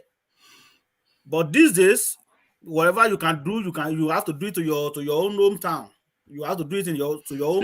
This is what Buhari has fully introduced now. That if you're in government, you favor your own people. Exactly. So this is why the South essentially, because if we don't get the presidency in the South, then we've been mugged off or we've been played for fools. Because this guy has favored his people for 8 solid years, and then you have his own person, his clansman again, the president for another 8 years.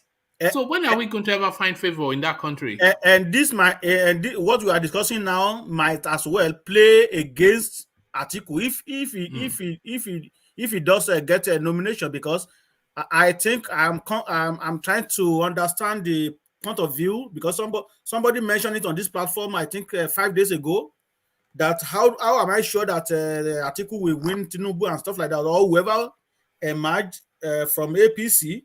Now I now realize what could happen, because what you just mentioned here is a very big thing.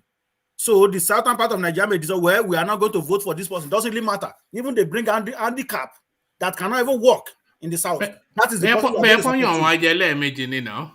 So I think that might as well play out in this coming election. So, well, that is Nigeria for you.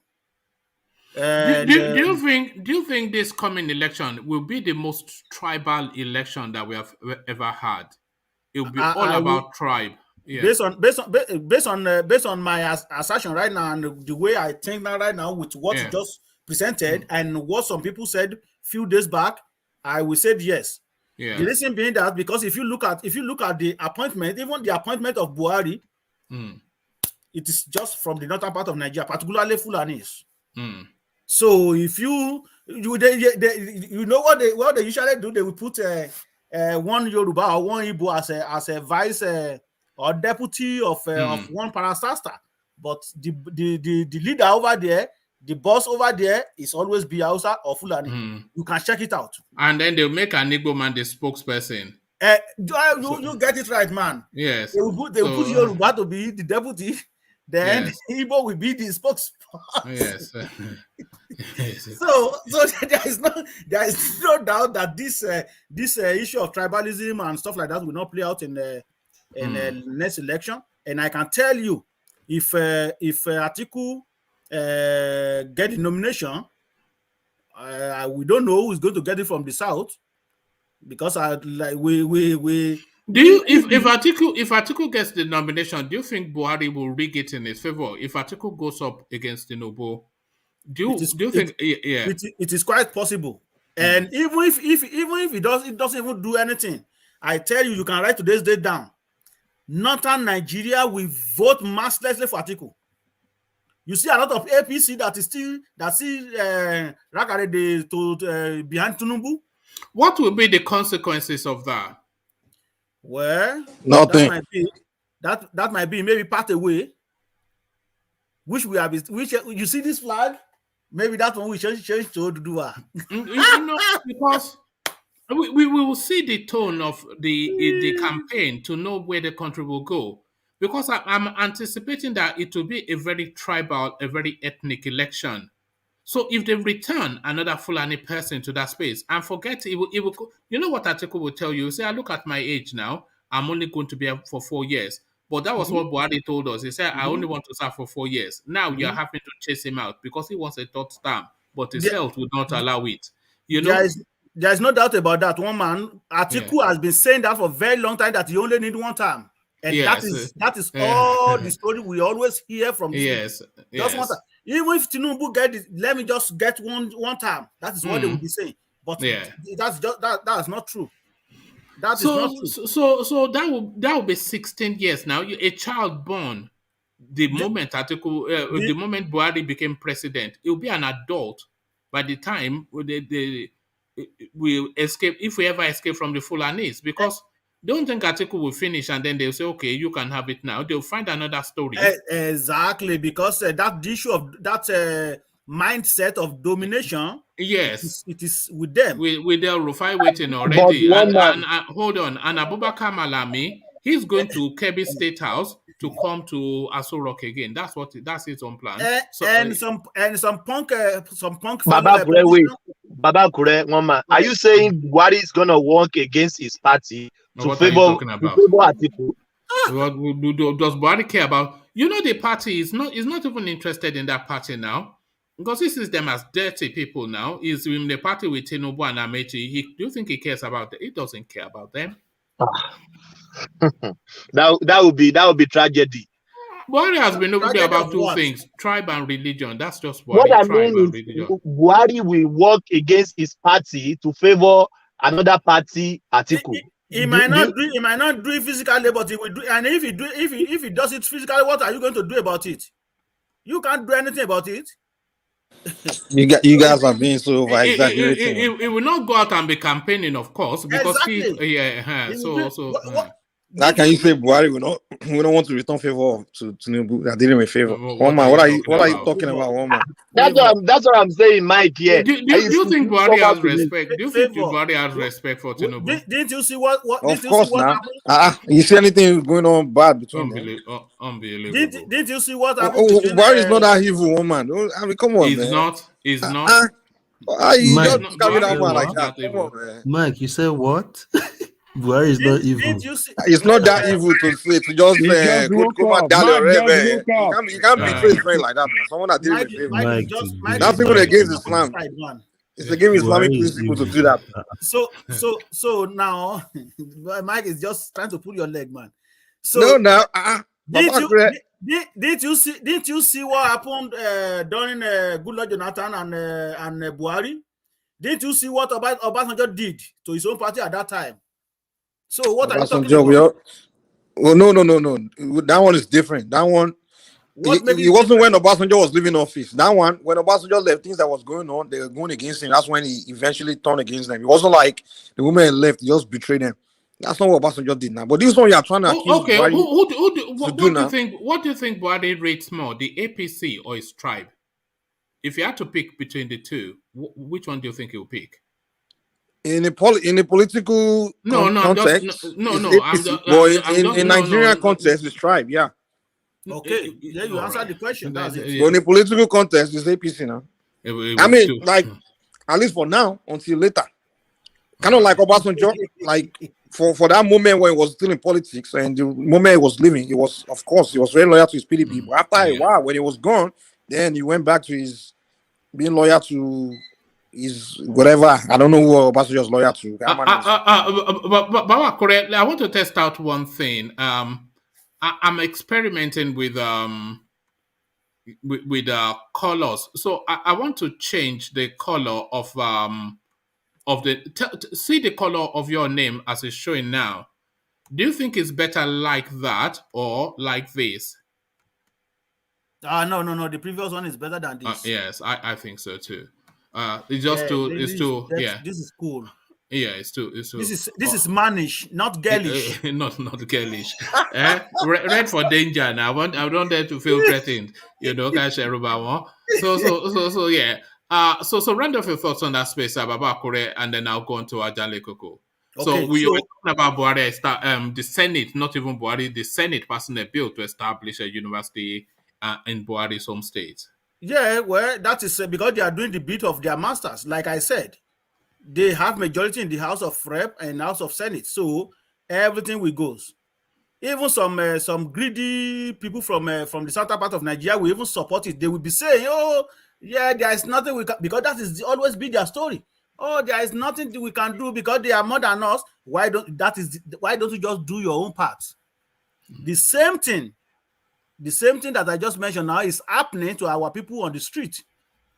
When you tell them to go and vote, they will say, "Oh, why must I vote? If I vote, say my vote is not good." They already know who they want to put there. So that is it. So I think this next election, a lot of youths from the east are going to vote, man. Well, this next election, like one man said, is going to be very tribal based. Tribal based. I don't dispute that anyway. I don't dispute that because, to be honest, eastern part of Nigeria are more united than Yorubas. There is no doubt about that. So I disagree. Why do you disagree? I agree with what you said, Baba Kure, but I disagree with what Mike said, that the Easterners will go out and vote. Because there's, in fact, I think you'll see even less votes from them. They traditionally do not vote because the Easterners, yes, they said they want a Biafran state, so that runs parallel. But more importantly, they will have nobody in the race, apart from That is true. That is so true. why would they vote? And then if they don't have because I don't think you know what's going on. Okay, what do you think is going on? They feel like they're being played right now. Like if you go hang around a lot of Easterners right now, especially the young ones, they feel like Tinubu or this, they're trying to play them. This time they're really going to vote. This right now, they have revenge on their mind. They have against whom? Against whom? Whoever, like whoever their leader says the enemy, they have revenge. Like for example, Look they're at going to that. They have revenge. to vote against Tinubu. No. Why would they have revenge against Tinubu? What has Tinubu done to them? No, they feel like, first of all, they feel like it's their turn. For one, right. Two, they feel like they just feel so like they feel like they got played, man. Because for one, they feel like by whom? Who is playing them? Okay, this is what they feel like. They feel like this is what some of my Eastern friends told me. They say the Yorubas play them. Say in what way? No, you have to describe it, or don't be vague. What they are saying is that when they were doing Biafran thing, Yorubas were kind of like acting like they were supporting them, just to push them to a position where Yorubas can claim the presidency. So now they feel like, oh wow, we pick up your game, like you played us, So now they want to make sure that they, like, the Yoruba person doesn't win that seat, man. And their leaders are. If you understand it, good. No, I don't know that. What you are saying when they are speaking Igbo, tell someone to translate for you. You go no. Don't worry. They don't talk about English. There's no rhyme to what you said. No, their leaders are really pushing them. That's the campaign that's going on now. But why would their leaders be pushing them against the Yorubas? Is the thing. Because you played them. It's supposed to be their turn. In what way? Okay, there's like Yorubas were pushing them to be agitating the thing. The Yorubas were pushing the Biafran narrative. The people like Fanika, most of the Yoruba leaders were pushing the Biafran for them. Is a Yoruba leader, and then even many of them were kind of jumping, and then they pushed them to the point where politically they become weak. What do you mean they pushed them? That's what they are saying, but that's not my own belief. But that's what they believe. Many of them believe these days. Like all of a sudden, if that's a narrative they are painting, that they are dumb in the head. There's no. No. Hold on, Charles. You don't. Okay, no, Mike's right. I can defend my people. No, your people. Let's settle down. Right. You know what? Okay. Right? Go on. The Yoruba played the Igbo. That's a fact. They did. How so? They did. Because when Igbo was chatting Biafra with the killings, the Igbo played them. The Igbo said, no. Why Igbo doing that? The Igbo did it for real. The Igbo want to get president by force. That's why they did that. They know that. What do you mean? So sorry, were the Yorubas pushing you to do Biafra? And the Yoruba doesn't want the Igbo to be president. They never does. They never. No. I think you are mistaken. It's not that the Yorubas don't want the Igbos to be president. It's that the Yorubas, they want to be president too. So it's not that they don't want you to be. It's just that they want it equally. They want it equally. I go to other social medias in Nigeria. I know your people. I know them. I know their trick. They can't fool me. I know they. I go out there. Even the president. That's a fact. One man. That's what they make a good point. One man, was it equal in 1999? Was it equal? Was what equally? Was the fact that it was ceded to the Southwest 1999? Ekwe contended and lost. Ekwe contended in 1999 and lost. We all know that it was ceded to the Southeast. Did Ekwe contest? He dropped out. He dropped out, or he couldn't get the vote. He dropped out. The nation was pushing the retribution for. Right. The nation was one man. You see the point I'm making. They feel like they got played in '99. Now you're about to play them what again. What do you mean they got played? You are saying you see is the fact. What man is facts? What is facts? You want to play them twice? That it was given to the Yorubas. 1999. Who gave it to the Yorubas? Nigeria gave it to the Yorubas. Well, Ekwe contested for what was done to Abiola. Oh, okay. It So was why should they popular all why round. Who told you should Nigeria gave okay them? okay even that is The two false. But major hold parties on, they were from where? hold on, Ete. That is false. But let's take that. You said they gave it to the Yorubas to compensate for not giving Abiola his mandate, which he won. And then they killed him. So you said they did that. So why now are you asking them to give it to the Igbos? Because of they've not had their turn. Look at that. They've not. But you've just given now a reason. You've just given now. You've given their turn. No. If Yoruba didn't have their turn, have they fought for it? So what do you want them to do? They should cut their neck off and hang themselves for you to know they fought for it. What else do you want them to do? How have they fought for it? How have they fought for the presidency? If a Yoruba president, don't run away. Don't run from the question. How have they fought? If the whole Southwest didn't have it, if the whole Southwest have never been president, right? We've never been president now.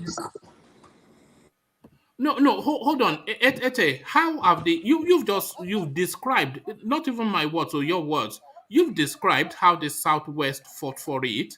So now describe how the Southeast are fought or are fighting for it. You want them to give it to them? Fighting for it since after the war of Biafra. They have. They have. Is it Nnamdi Kanu that is leading that fight? Nnamdi Kanu was fighting for the presidency, was he? What are you talking about? What are you talking about? You see, it's how the Yorubas are lying to them. Don't want the line. Don't Yorubas are lying. Here's a fact. The Yorubas don't need to fight. They could easily be president, but they don't need to be. You can easily be president. If you're only want to be able to be president, they never want to be able to be president. That's a fact. Charles, I still don't know what you want. Do you want Biafra or do you want presidency? That's a Which fact. one? No, I don't know what you want. That's a fact.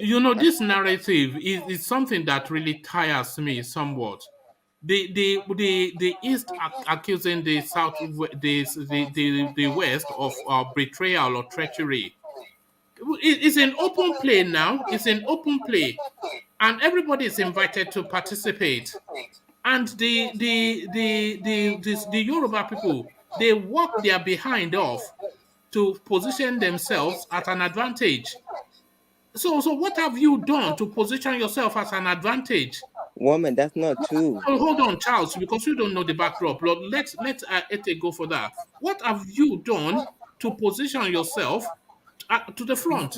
I'm not Southeast. Okay, but you argue for them. So I'm advocating for them. Why? Because of it's not right. 60 years of existence, 60 years of a country, or 60 plus years. I don't know. What has happened? What has happened? What has happened in those 60 years? We've had two major instances of the Southeast seeking to balkanize the country.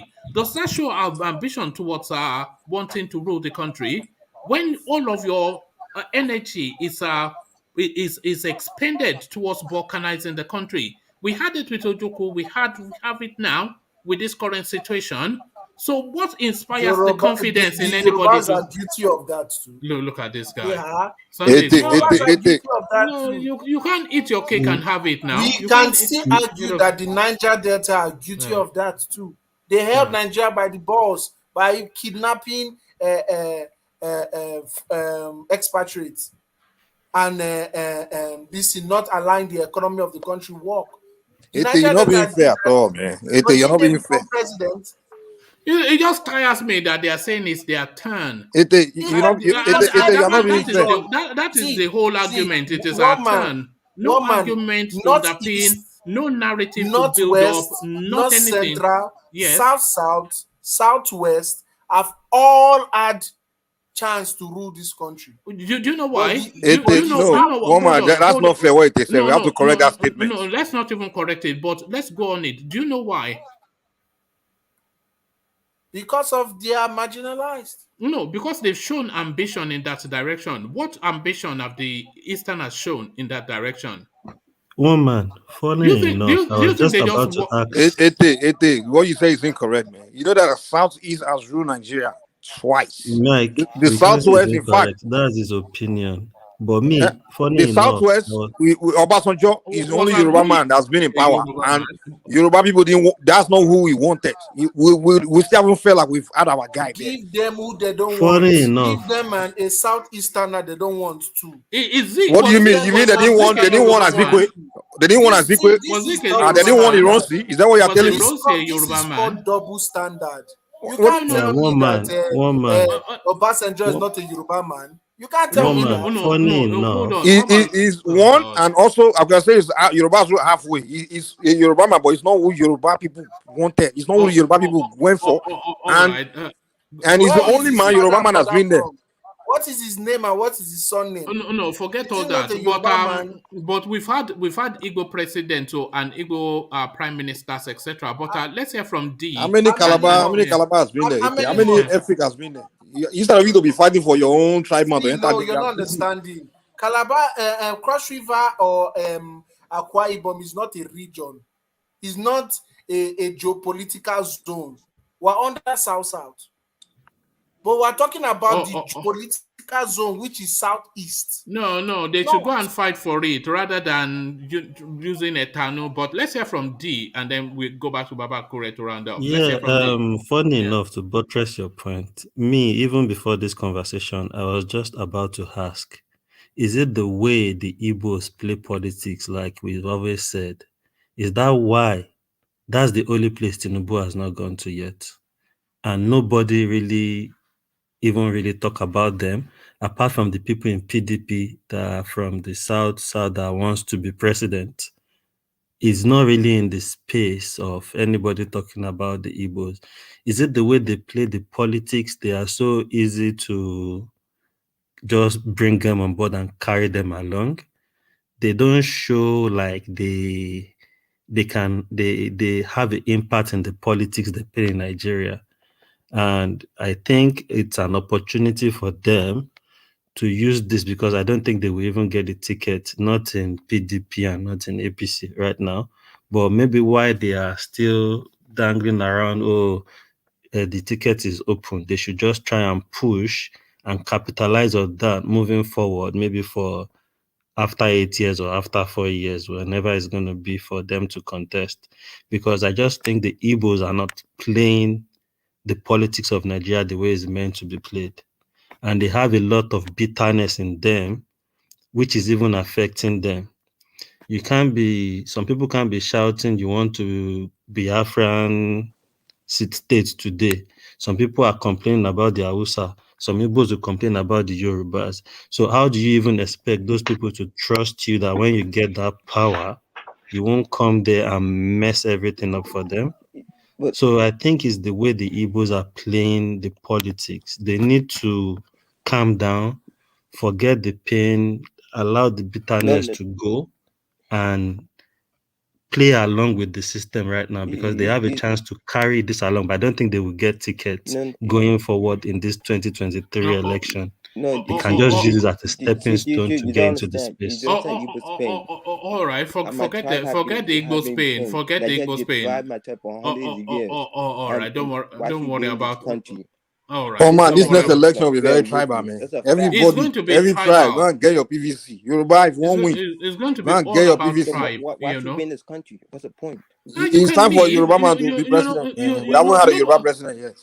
And Hold on. you see what Buhari did in Daura, where he fixed the place. We need a president that will fix Yoruba land. We haven't had a president yet, because we have been, the Yoruba have been fixing their land by themselves. We haven't had a president to help us set up our land correctly. So it's time for it's our turn, man. I'm sorry. Okay, all right. No, thank you, Charles. Look, you can leave though. I don't think anybody. Yeah. I don't agree with Michael at all. Thank you. I don't agree with Michael. The way the space, hello, please. Sorry, I interject. Yeah, go on. The way the space is in Nigeria today, we cannot continue. Yes, it's about tribal lines we are saying, but we cannot continue. They paint the wrong narrative in the public space. If Michael comes to another have Yoruba president, I don't think that's a better argument at all. It doesn't make sense in the public space. Because you might claim so Obasanjo is nobody. We all know he's a Yoruba leader. Did he fix Yoruba land like Buhari fixed Daura just now?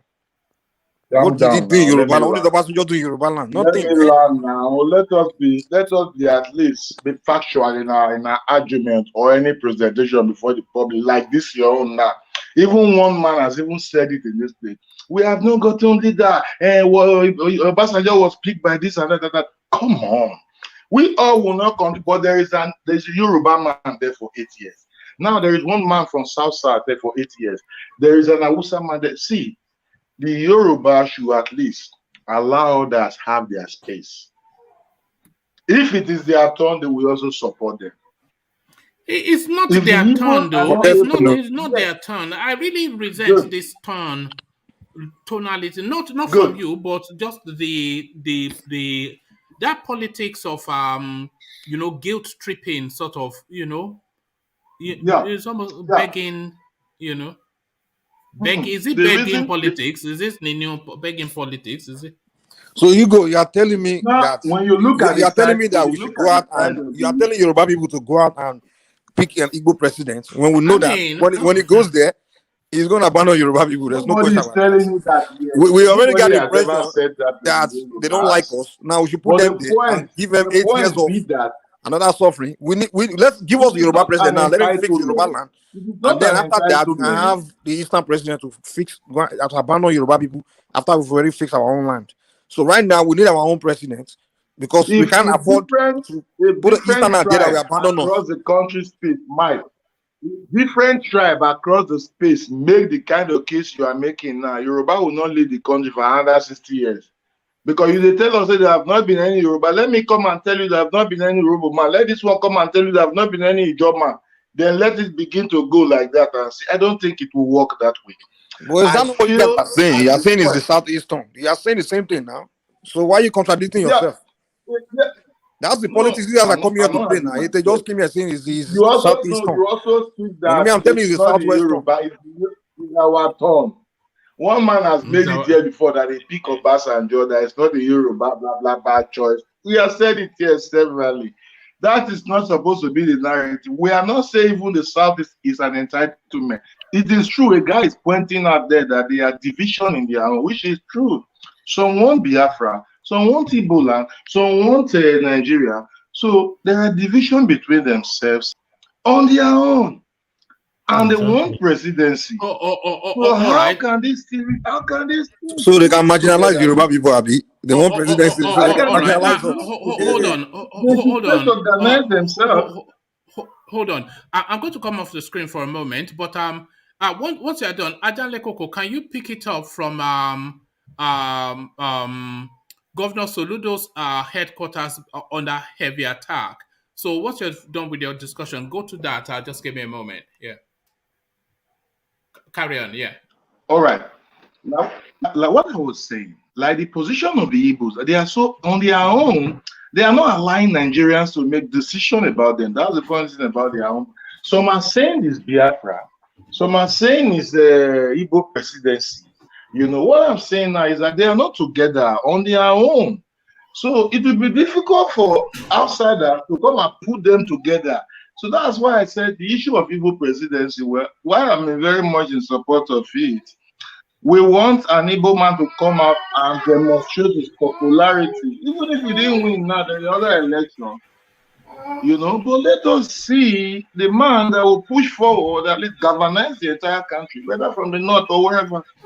Because if you say they will not vote people from the north, it's a lie, because there are lots of Igbos also in the north. So we need an Igbo leader that will come up and show the political skill for the people to also buy key into the momentum or ideas, not by making it a thing of some issue. But if that is the issue, then they should go about it. I don't think it will be ever possible like that in this Nigerian people that I know. This is my position. Hello. People should organize themselves and they should want one nation. And they should come, you know. This is the only way we can. I understand that, yes, a leader has come from there. or a separate party entirely, like the ABUJA and all those ones. Maybe one popular Igbo man can just rise up from nowhere, at least which I've heard is very, that has no, the criminal record or whatever, and tell the public and try to garner some support. I think this kind of move can be very better than say it is our entitlement. It is this or it is that. Ugo, you know how I see this Igbo thing? I think the Igbos need to watch who they are going to vote for to be president next, because I think that person could help them a lot. If we can have a president in Nigeria that will change the minds of the Igbos about, like the ones that want Biafra, they will stop calling for Biafra, and the ones that have some bitterness with what has happened in the past, and bring them together and at least bring some development to them. If I think if the Igbos can come together as one, no Biafra, just Igbo, Southeast, Igbo people are just talking. Not that some people are calling for Biafra, some people are calling for this. With the way they are now trying to play their own part in the politics of Nigeria today, I think from the coming election after this 2023, they might have a chance. But I think the next president has a lot to do. DOG, don't you think they don't have interest? I also believe that we have an able. Yeah, Thomas, I didn't catch what you said. Very well. Don't you think they don't have interest? They do. That is what I really think. That is what I think. What I've noticed is that, my brother. Wait, no, Thomas. Ego, you can't say they will do very well. They do. The Ransom will do very well. Like Mike has always said, do very well. What I said that if we had an Igbo president, I say he would do. I think he would do well. If we had one, not that. But the two we had in the past, man, those guys destroyed us, man.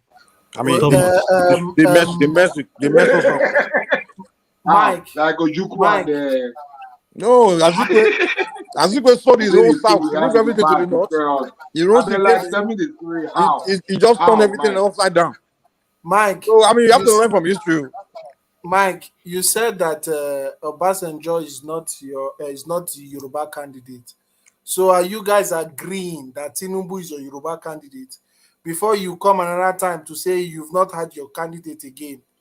Because seems to be the politics you guys are playing. You don't want to accept the fact that Obasanjo is a Yoruba man. So are you accepting that Tinubu is a Yoruba man, so that you will not come in the next 4 years after he messes up? Because it's likely he's going to mess up. It's very likely Tinubu is going to mess up. Very, very likely. So that you will not come 4 years after he messes up and start saying he's not a Yoruba. You see, let me tell you something. You see, Nigeria, you can't even vouch for anybody. Atiku, Tinubu, until they get there. Honestly, we've gotten to that point that we can't even trust anybody anymore. And the issue is not about trust. Hold on. Are you going to accept the Yoruba man? Hold on now. We are not fighting here. And if people would look at it, people would look at it tribally, because of like what Mike is saying, like it's going to be tribally, because obviously me as a person, I don't care who the Hausa man is, even if you are Messiah. I don't want an Hausa man there or a Fulani man there next. It's dangerous. We don't know what they can do. We can never trust them. And when I keep saying about the way the Igbos play their politics, go and look at it from 1999 I don't agree with you. From 1990, you might not agree. Hold on, let me just add my own point. From 1999 till date, it's obvious in that political space that the Hausas would prefer to do things together in the political space with Yoruba. And it's obviously obvious that Yoruba too would prefer to go with the Hausas. They come together and understand, think in the same direction when it comes to that political space. So what do you think is taking the Igbos out of that space? I think it's all this narrative of separation some people from the history, some people just have some kind of feelings about propaganda. You know, so it's quite, so that's why I'm saying the next president has a lot to do to help the Igbos develop their space. The Hausa can still come into power. They can still have a better Hausa man. We're not going to use Buhari, George, the Hausa man. Babangida came into this country as a military leader, You don't get and he the point. led That's this what I'm country saying. like Even a if he's a democrat. messiah, I'm Evil is telling you why evil. I'm saying that is with the way the Northerns are playing that thing. Number one is more like they are Muslimizing Nigeria. Hold on. Let's get the understanding of where I'm coming from before you start roasting me. It's like they are Muslimizing Nigeria. The way things are, they are doing things that you don't even want to give don't want an Fulani or an Hausa man to come there next, because he might carry on with that agenda, because they are a bit more religious and tribalistic in their thinking. They don't really care. They can do with Yorubas and say, oh, but they have their own plan. And you can see from the way them El Rufai and all these guys come and be saying, oh, they have the numbers. They can rule Nigeria for 18 years. So I think they can come together and still agree on a thing, even if they are from different parties. And that is why some people are even saying, Buhari might even support Atiku if Atiku gets the ticket. It's a possibility. It's politics. And if it's tribe, it comes into it. If it's religion, it comes into it in that Nigeria. So that's why I think it's dangerous for an Hausa man or a Fulani man to be the next president, because it's just like it's going to just carry on. If he aligns with what them Buhari are doing and they plan together, And the they will reason just I carry told on you their it's not plans. dangerous, allow me to speak. I will be listening to you. The reason I told you it's not dangerous is that we've gotten an Hausa that lead us before in this country. Regardless of the danger you are thinking about, it is very, very obvious and clear that Nigerians want the power in the south. Not that if an Hausa man have it, heaven will fall. No, it can still be a normal Nigeria. And Hausa is in Nigeria, Fulani is in Nigeria. But the point is, the power should come to the south for now. This is what Nigerians believe. No man can just come into this country. All right. Apologies. My little boy is teething at the moment. So, and usually if I don't hold him, he doesn't settle. So I just had to go settle him. So thank you for that. So let's go to. You are welcome back. Yes. So let's go to Ajanle Koko and pick it up. We're still staying with the East, but hopefully we're a bit delicate in how we handle this. But this is not a delicate matter for the people involved.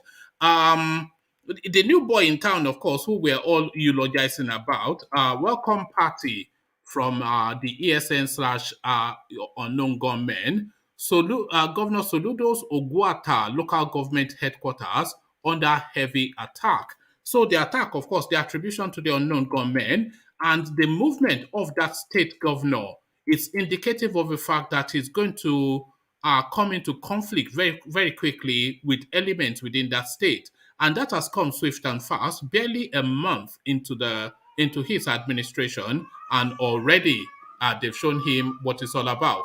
What do you make of that, Ajanle Koko? Talking about this, talking about what do you call it? Soludo local government attack is just telling us that Soludo is not doing a good job in that area, in that state. I expected him to have contacted all these people, identify who they are, negotiate with them, and bring them to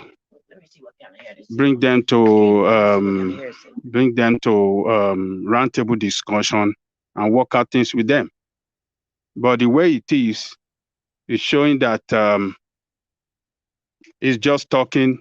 It's not really working good. So, but that would be against the law. He got to give me my robot. Man, that was let me call back. Let me. That was my own. It's all kicking off today. I got some situation here. Okay, that's fine. Thank you, Ajale Koko. It's all kicking off. My boy is crying. The Ajale Koko's people are waging war, and it's all. I hope Ajale Koko is safe because that voice I think Ajale Koko. You sound like one drug addict that was talking to him. That's what I'm sure Ajale Koko knows Kung Fu. Don't worry, it's all right. But do you want to take that? Making a very wonderful point because that guy can really, can really get into mess with this kind of attack because nearly 1 month, really, he has not done well on the ground to make such move. You do well on the ground, visit the prison, visit it. Look at what's going on. All right. Mike, can you lead the conversation on that space? I have to come off the screen again. So lead the conversation on that space as Soludo being attacked by unknown gunmen. So, one man, I'm back, man. I just got some people around in my store here trying to act some crazy here. So they won't rob you. Call 911. No. What? I heard that, but it sound like junkies, man. It sound like crackheads, man, like drug addicts. Yeah, they just, sometimes you just have some crazy people just so. Ajale Koko, you get gone. You need to buy your own. This American. So, as I was saying, Soludo, it looks to me that this guy talk too much. He's not doing his job well in getting that place, that state secured. Although we cannot really blame him because he doesn't have the control of the military, he doesn't have the control of the police. But I expected him as a popular governor, as a governor that, is familiar with the situation in that place. Before his inauguration, he should have done some work by reaching out, identify different groups, because Abaribe said we have about, how many groups does he have other than IPOB? He said there are some other groups, maybe 30 groups. Yeah, like 30 groups, or maybe 33. Yeah, 30 or 33. How did they count themselves? I mean, she's from there now. I mean, they know them. So, yeah, they know them. I mean, if he doesn't know them directly, I mean, they have some people around that can tell them, oh, this group, they here, this another group here. So, I thought Soludo should have get in touch with them and, sit them down, work some things out, and, agree with them on certain things on how to bring peace to that place. But Ajale Koko, I want to ask you this question. You know what the ESN and IPOB wants? Do you know that Soludo can't give them? No, they you can't come cannot. to conclusion. They can give them money now. If you give them money, they will. No, they don't want money. They want their nation. And Soludo can't you know your Ukgm only want money. Are you serious? Like you do. So let me tell you this. Mike. I mean, sorry. Thomas. You see,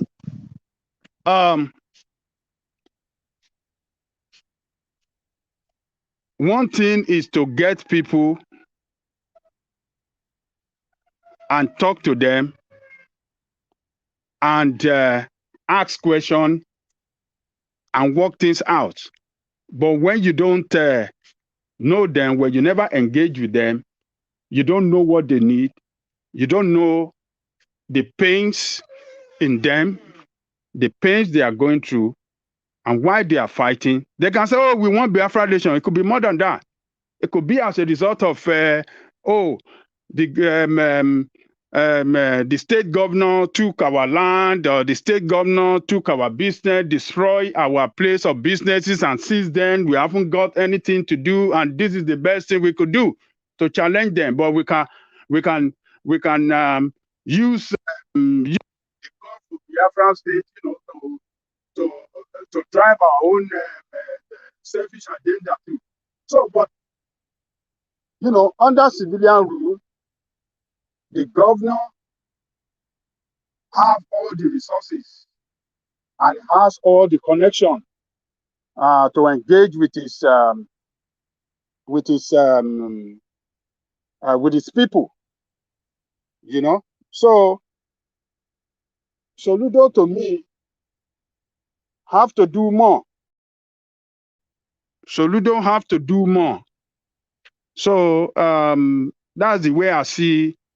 You know, somebody is still got a lot of. He have to consult with all the traditional chiefs, all the traditional kings in that state.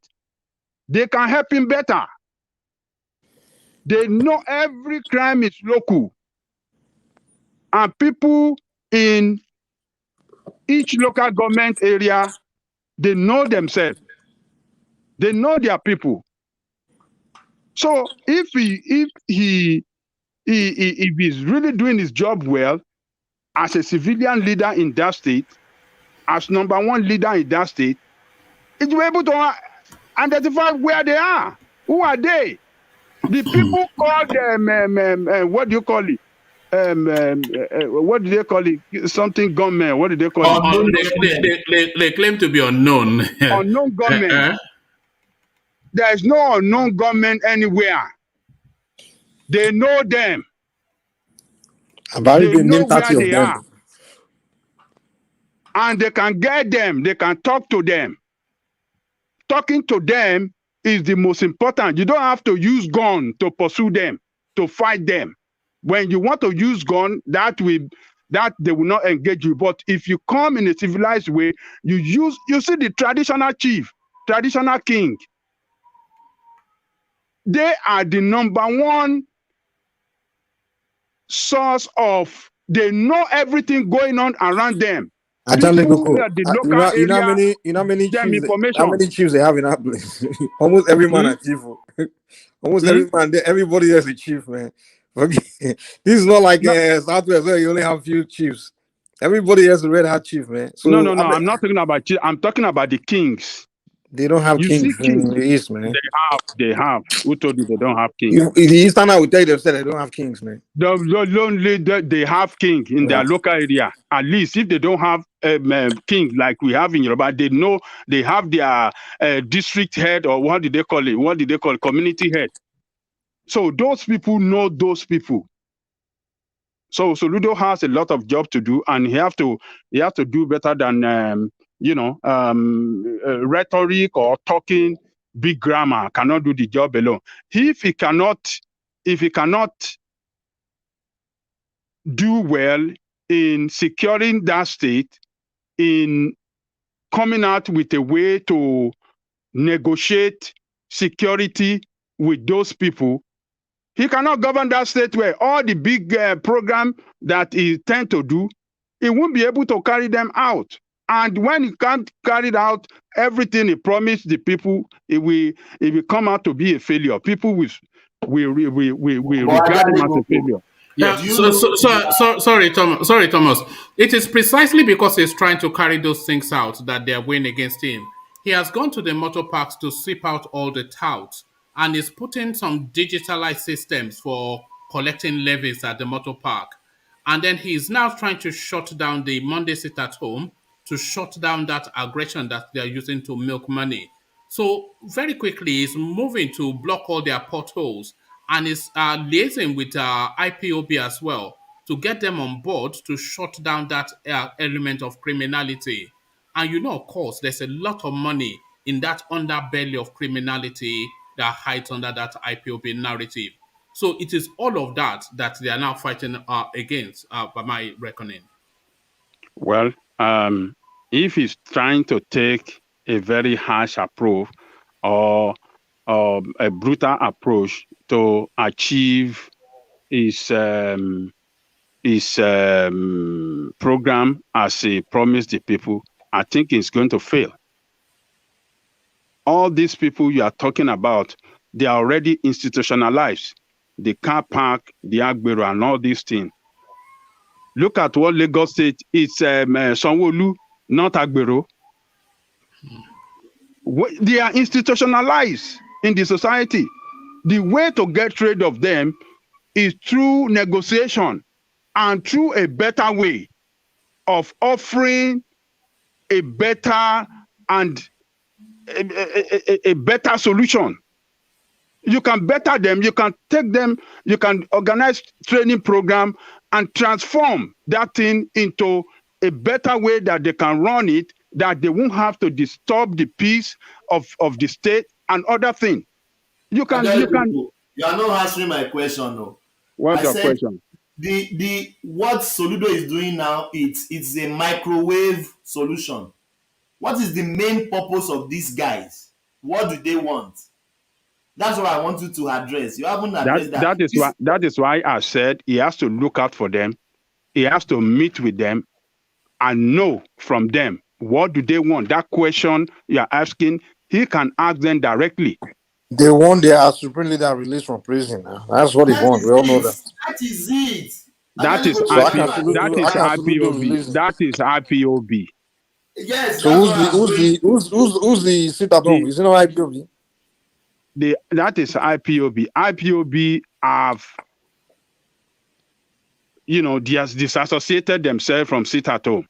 They said they don't sit at home again. Come on. No. I am telling you, hold on. Don't let us run sentiment here. What we don't know, we should not be slamming it as which we know. But what we know that is out there is what we should talk about. IPOB, very good talk. IPOB has disassociated themselves from sit at home. They said they don't want sit at home anymore. Sorry. The IPOB have different factions. Some factions want to sit at home, while the other factions don't want to sit at home. So they have different factions now. So it's not the whole IPOB that are saying they don't want to sit at home. So they're still debating there among themselves. They're still having so it's not really the unilateral voice that's saying they should not sit at home. So they're still, like Sanwo Olu, for example, he's still telling them to sit at home. Well, what we know is that what faction is Amelekpa? What faction is that guy belong to?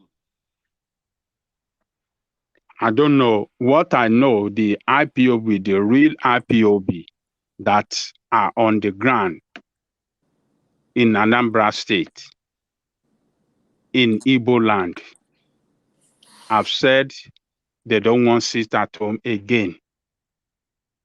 They only want their people to come out or sit at home on the day that Nnamdi Kanu, any day they are taking Nnamdi Kanu to court, that is the day they want to observe sit at home, not every Monday. So even for the election that brought Soludo to power today, they call on people to go and vote for the party of their choice. They did not, because they are the leaders, the traditional leaders are talking to IPOB, or rather they have talked to IPOB that they are working on political solution on Nnamdi Kanu case. And the only thing that can bring political solution is for them to work with them. And working with them entails, bringing peace to that area. And to bring peace to that area is, don't sit at home and let us work with the federal government. The leaders are telling them this is what they are doing, and they should join them to find solutions to this thing, because they are giving a very strong guarantee to the federal government that everything will come normal when they release Nnamdi Kanu to them. But how can you guarantee to federal government that, yes, you want to work peacefully with them when you still carry out attack everywhere? So that is why IPOB call on the people before the election, go out and vote. They are not disturbing anybody. So Soludo saw that. He saw that, yes, they are working, they are trying to work with them. And that is why he's trying to work with it too. I mean, he's trying. I mean, they're trying to work with him, and so that's why after assuming office, he's trying to work with IPOB. So, what I'm saying in essence is that the people carrying out this attack, I don't think they are IPOB. There are other groups that are in play over there, and those groups are more important for Soludo to engage with them as well. It's not only IPOB that is fighting this agitation for Biafra. IPOB just happened to be the only bigger group among them with international base and, you know, Ajale Koko, do you think Soludo is moving too quickly to try to sanitize that space?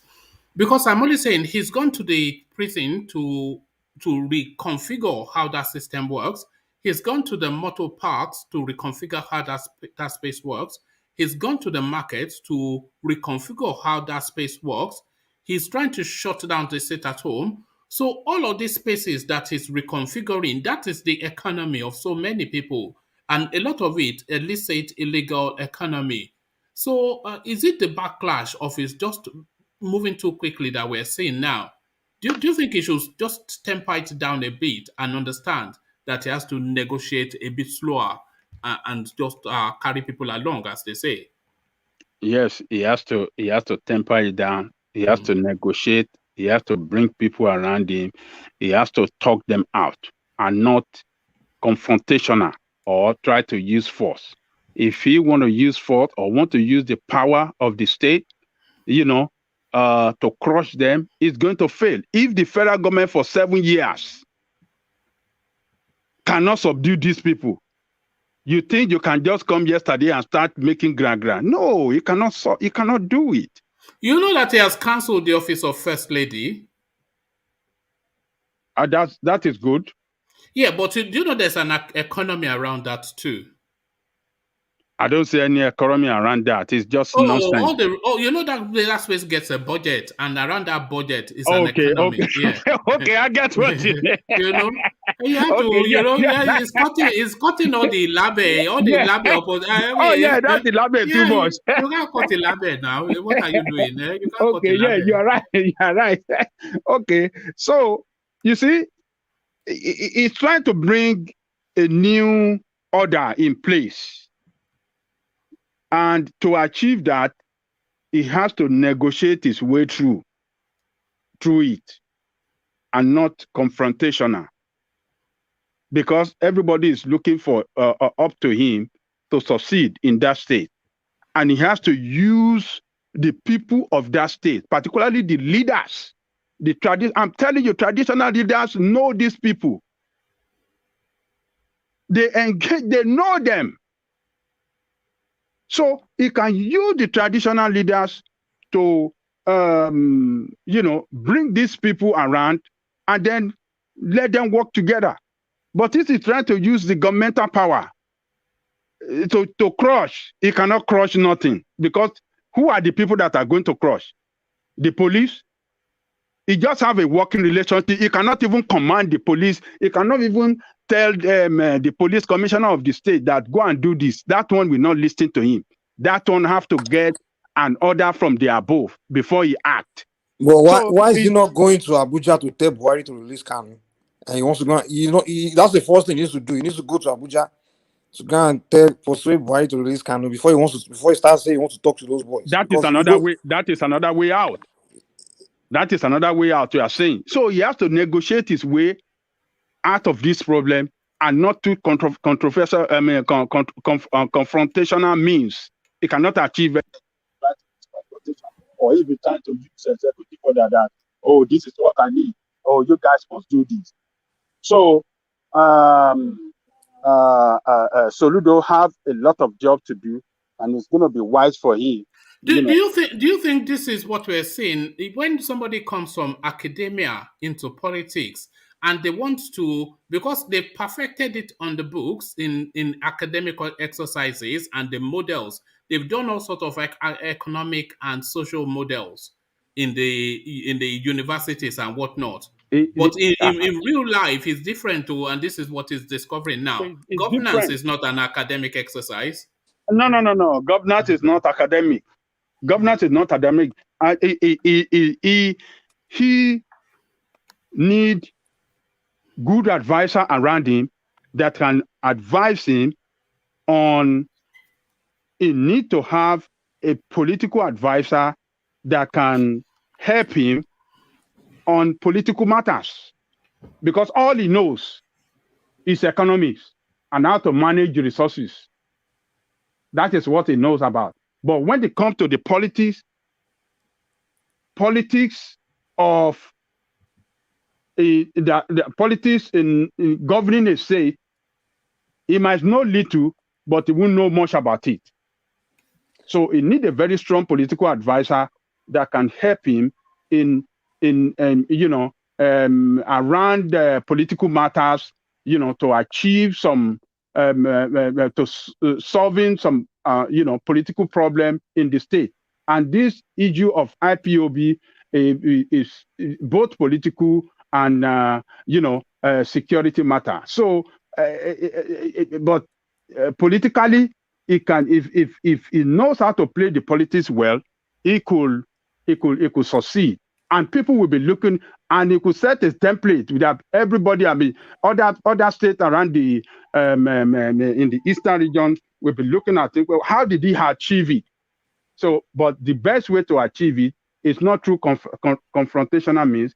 It has to go through a political means and by negotiating and he has never held any office outside of the governorship of the central bank. Of course, he's held offices in his private life as a career, and this is what we speak to when you say that you have to have experience somewhat. He has never held any elective office. He has never held any position where he has to supervise people on a democratic space.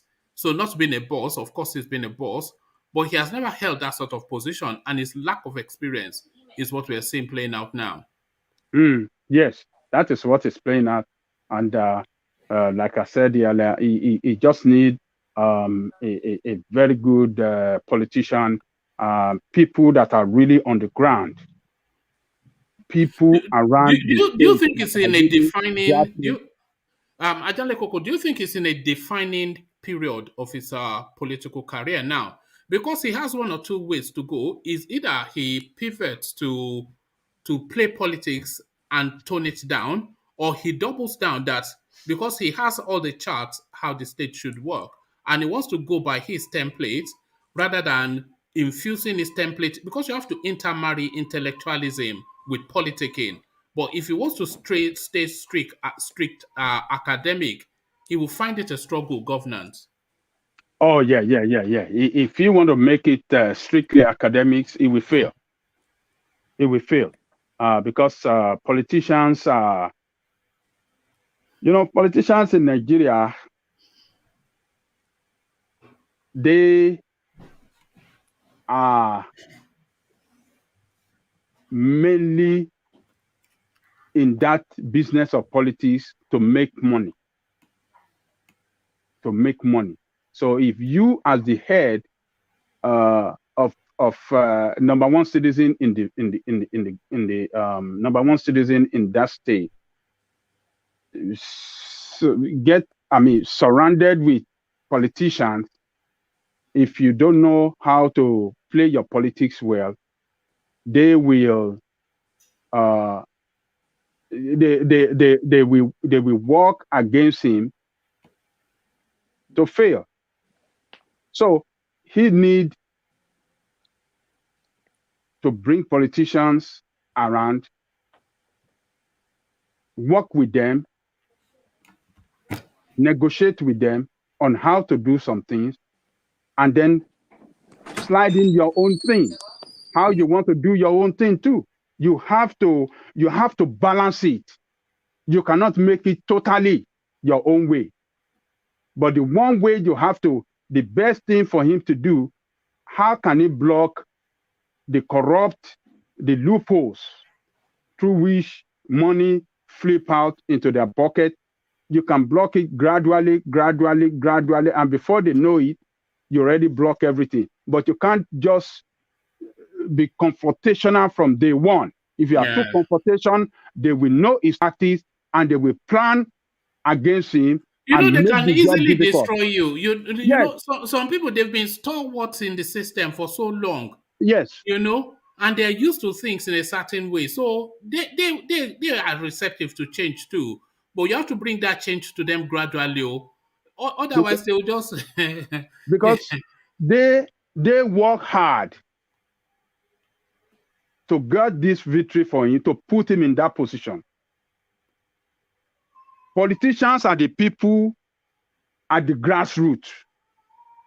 They are the closest people to the common man right there. They are the ones that talk to people. Are you saying it's politicians are the one doing this to him? Well, you know, that's his local government that was attacked. So is that not a political? But we are saying maybe they are unknown gunmen. We can't forget unknown gunmen. Already, there's no such thing as unknown gunmen. There's no unknown gunmen. They know them. They know them. Are they not Easterner? Are they not people? Do they not live in some area? They know where they live. Don't mind people say unknown gunmen. They know them. And like I was saying, this guy have to work with traditional leader, with the politician, have to negotiate his way to bring peace. Gra cannot do it. You cannot be confrontational or try to blow too much grammar. They don't listen. Grammar doesn't work. That's where your grammar can work.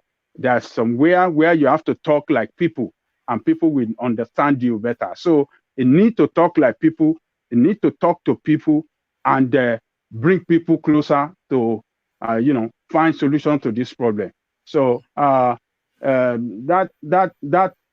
local government, he has to investigate it, and he has to look out for those people that are really involved through, using the traditional leaders and politicians to locate them so that they can bring them on the table and they can work things out. So it's not by carrying gun, calling on military to call, or calling on police. Because this is what the people in the past did. Yeah, that's what Imo guy did. He called the military, and you know what happened next. Yes, they have been doing it all in the East. They call on them.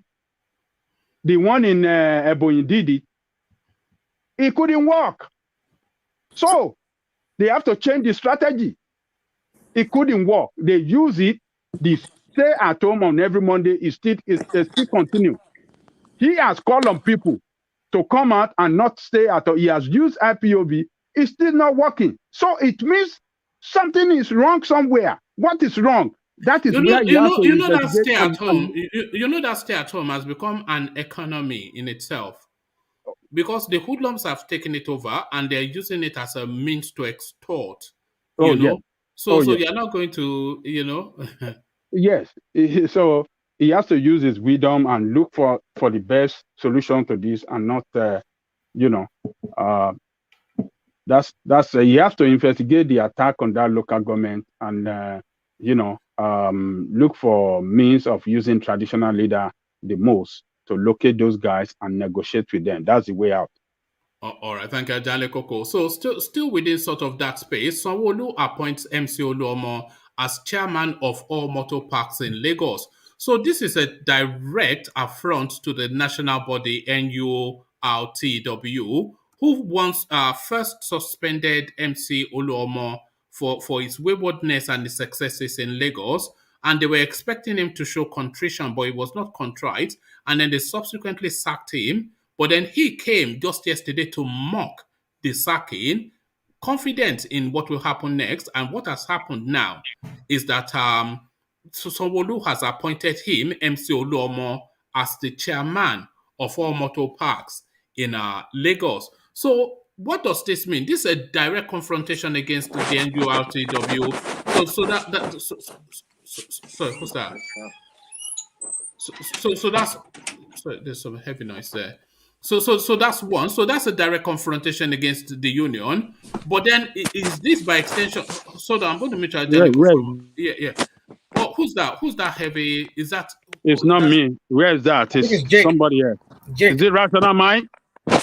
No, Rational Mind. Jake. Oh, okay. All right. Yeah. So a direct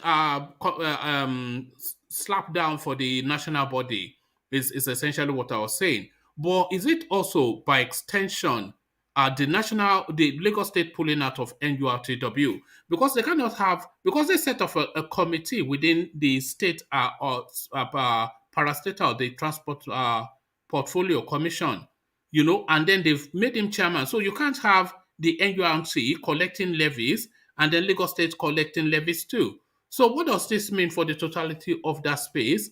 And is MC Oluomo now essentially an untouchable in Nigeria? He cannot be supervised by the national body. So all of that are Ajanle Koko. Well, Woman, for Lagos State to support or appoint MC Oluomo as the new chairman of this new organization they just set up. I think they call it Lagos State Parking. What do they call it? Yeah. Yeah. So, Ajanle Koko, let me bring it to you. It's just a very short read.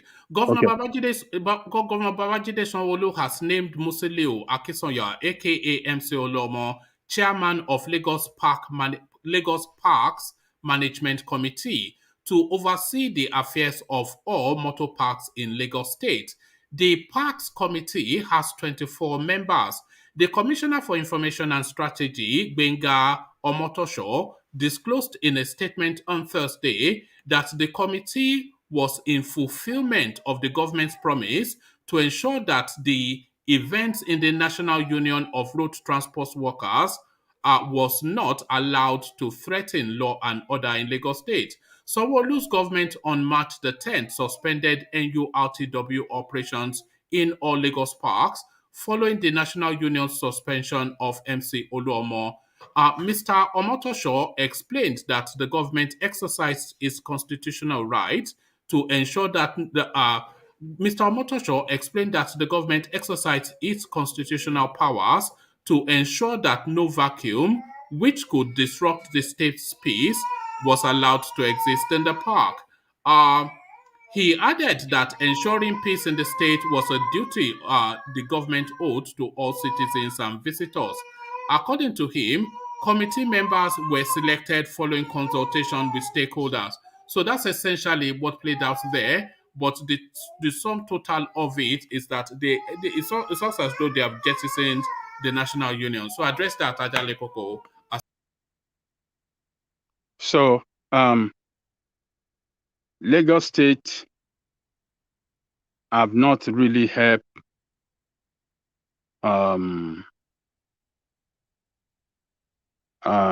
MC Oluomo. It looked like they helping him against the NURT. But the action by Lagos State means that NURT is dead in Lagos.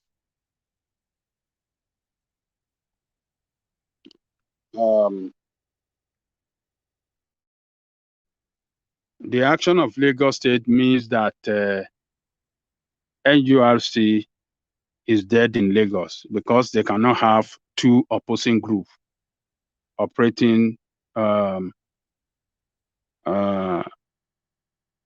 parks in Lagos.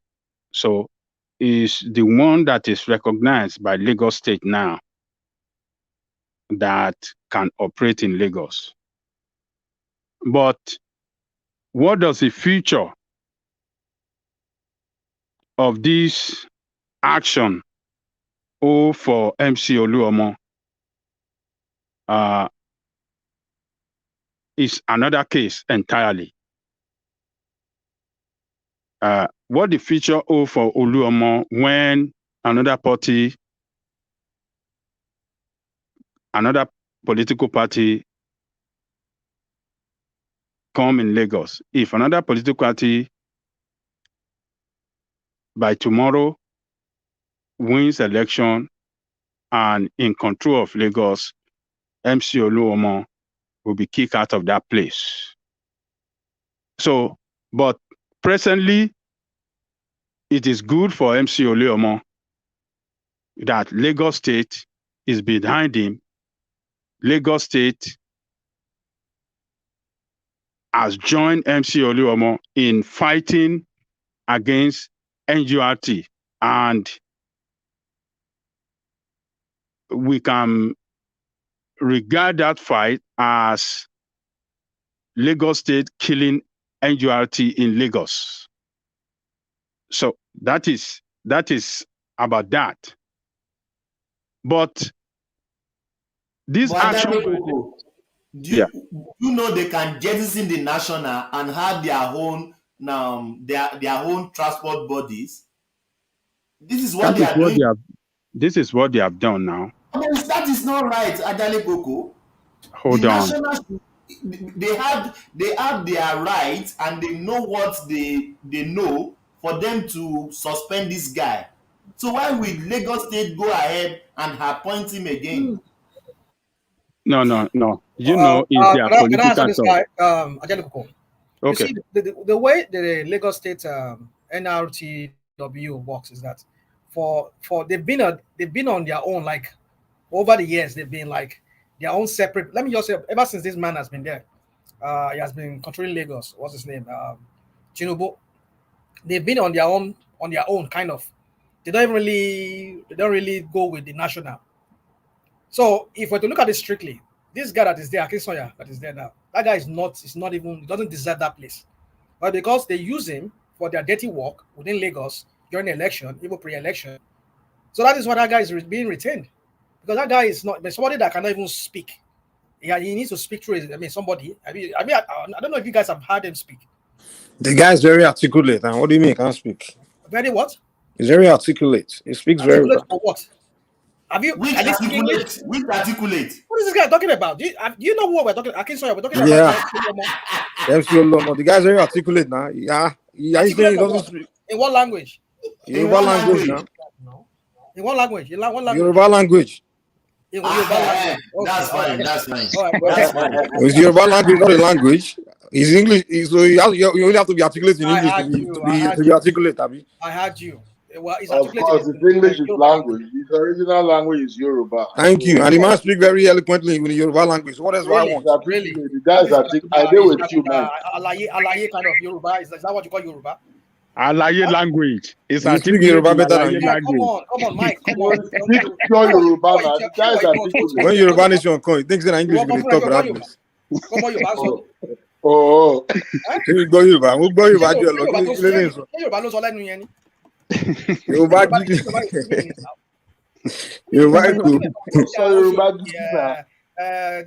are kind of Yoruba that they're speaking. Is that what you call Yoruba? My God, let's forget that. So what I'm just trying to say is this: over the years, they've always been their own. They're like another entity of their own. They don't go by the national. Even when when Barua was even like they say Barua banned him or was it maybe they removed him. I mean, look at what the scheming that was going behind within the Lagos State, and then they kind of give the printers like, okay, well, we're going to suspend him, but later they brought him back.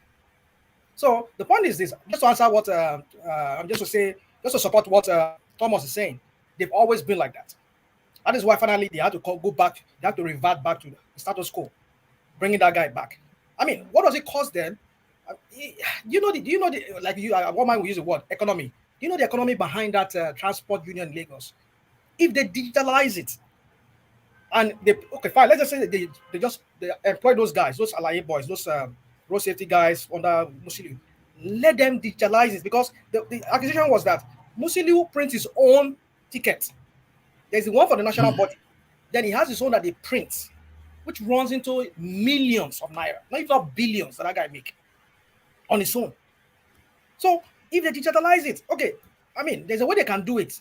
They can barcode it, and then you just snap. I mean, every driver, whatever, they just give a ticket. They just scan it. They scan it, and then the money will go into the. we can't be doing things like look. Oh, wait, you know, there's a school of thought that guy is not even from Lagos. There's some people. Now. Akinsoya. Is it from a? People say it's from Benin Republic. This is what I've heard. Even Benin Republic, Benin Republic and Ogun State. Maybe it's from the border town. The guy was born and raised in Akinsoya. It's usually Ogun State, Ondo State. Maybe it's a part of Oyo State. So that guy, from what I understand, is an Ijebu guy. But I don't know. Don't quote me on that. But I think he's an Ijebu guy. Akinsoya. So, but the point I'm just trying to make here is this: that they know what they are doing. Lagos State government knows what they're doing. They need him for their dirty work. That's just it. All right, thank you. So, gentlemen, apologies, a real deep apologies, but my little boy is teething, and there are people around him, but he would not be comforted by anyone apart from myself. So I have to go comfort him because, that's what I have to do. So unfortunately, I might have to bring the session to an abrupt end. I was hoping that he'd be comforted, but he's refusing, to let anybody comfort him. So let me go do that, the duties. So what do you suggest I do? Should I come off screen and just leave it to you guys and come back and shut it down later? Or should I bring it to an end now and then we reconvene? Yeah, so you make that decision for me. Let's just bring it down, one man. That's my suggestion. All right, brilliant. So gentlemen, we reconvene. Hopefully we have an afternoon session tomorrow where the conversation... One man, why is he not sleeping at this hour of the day? It's teething. Okay. So that's what is teething. Yeah. So that's the thing, and that's what you could hear in the back. I'm sure you could hear him in the background. He's teething. So we've done all all the gels, everything, but it's not having it. So let me go do that. All right. Cheers, boys.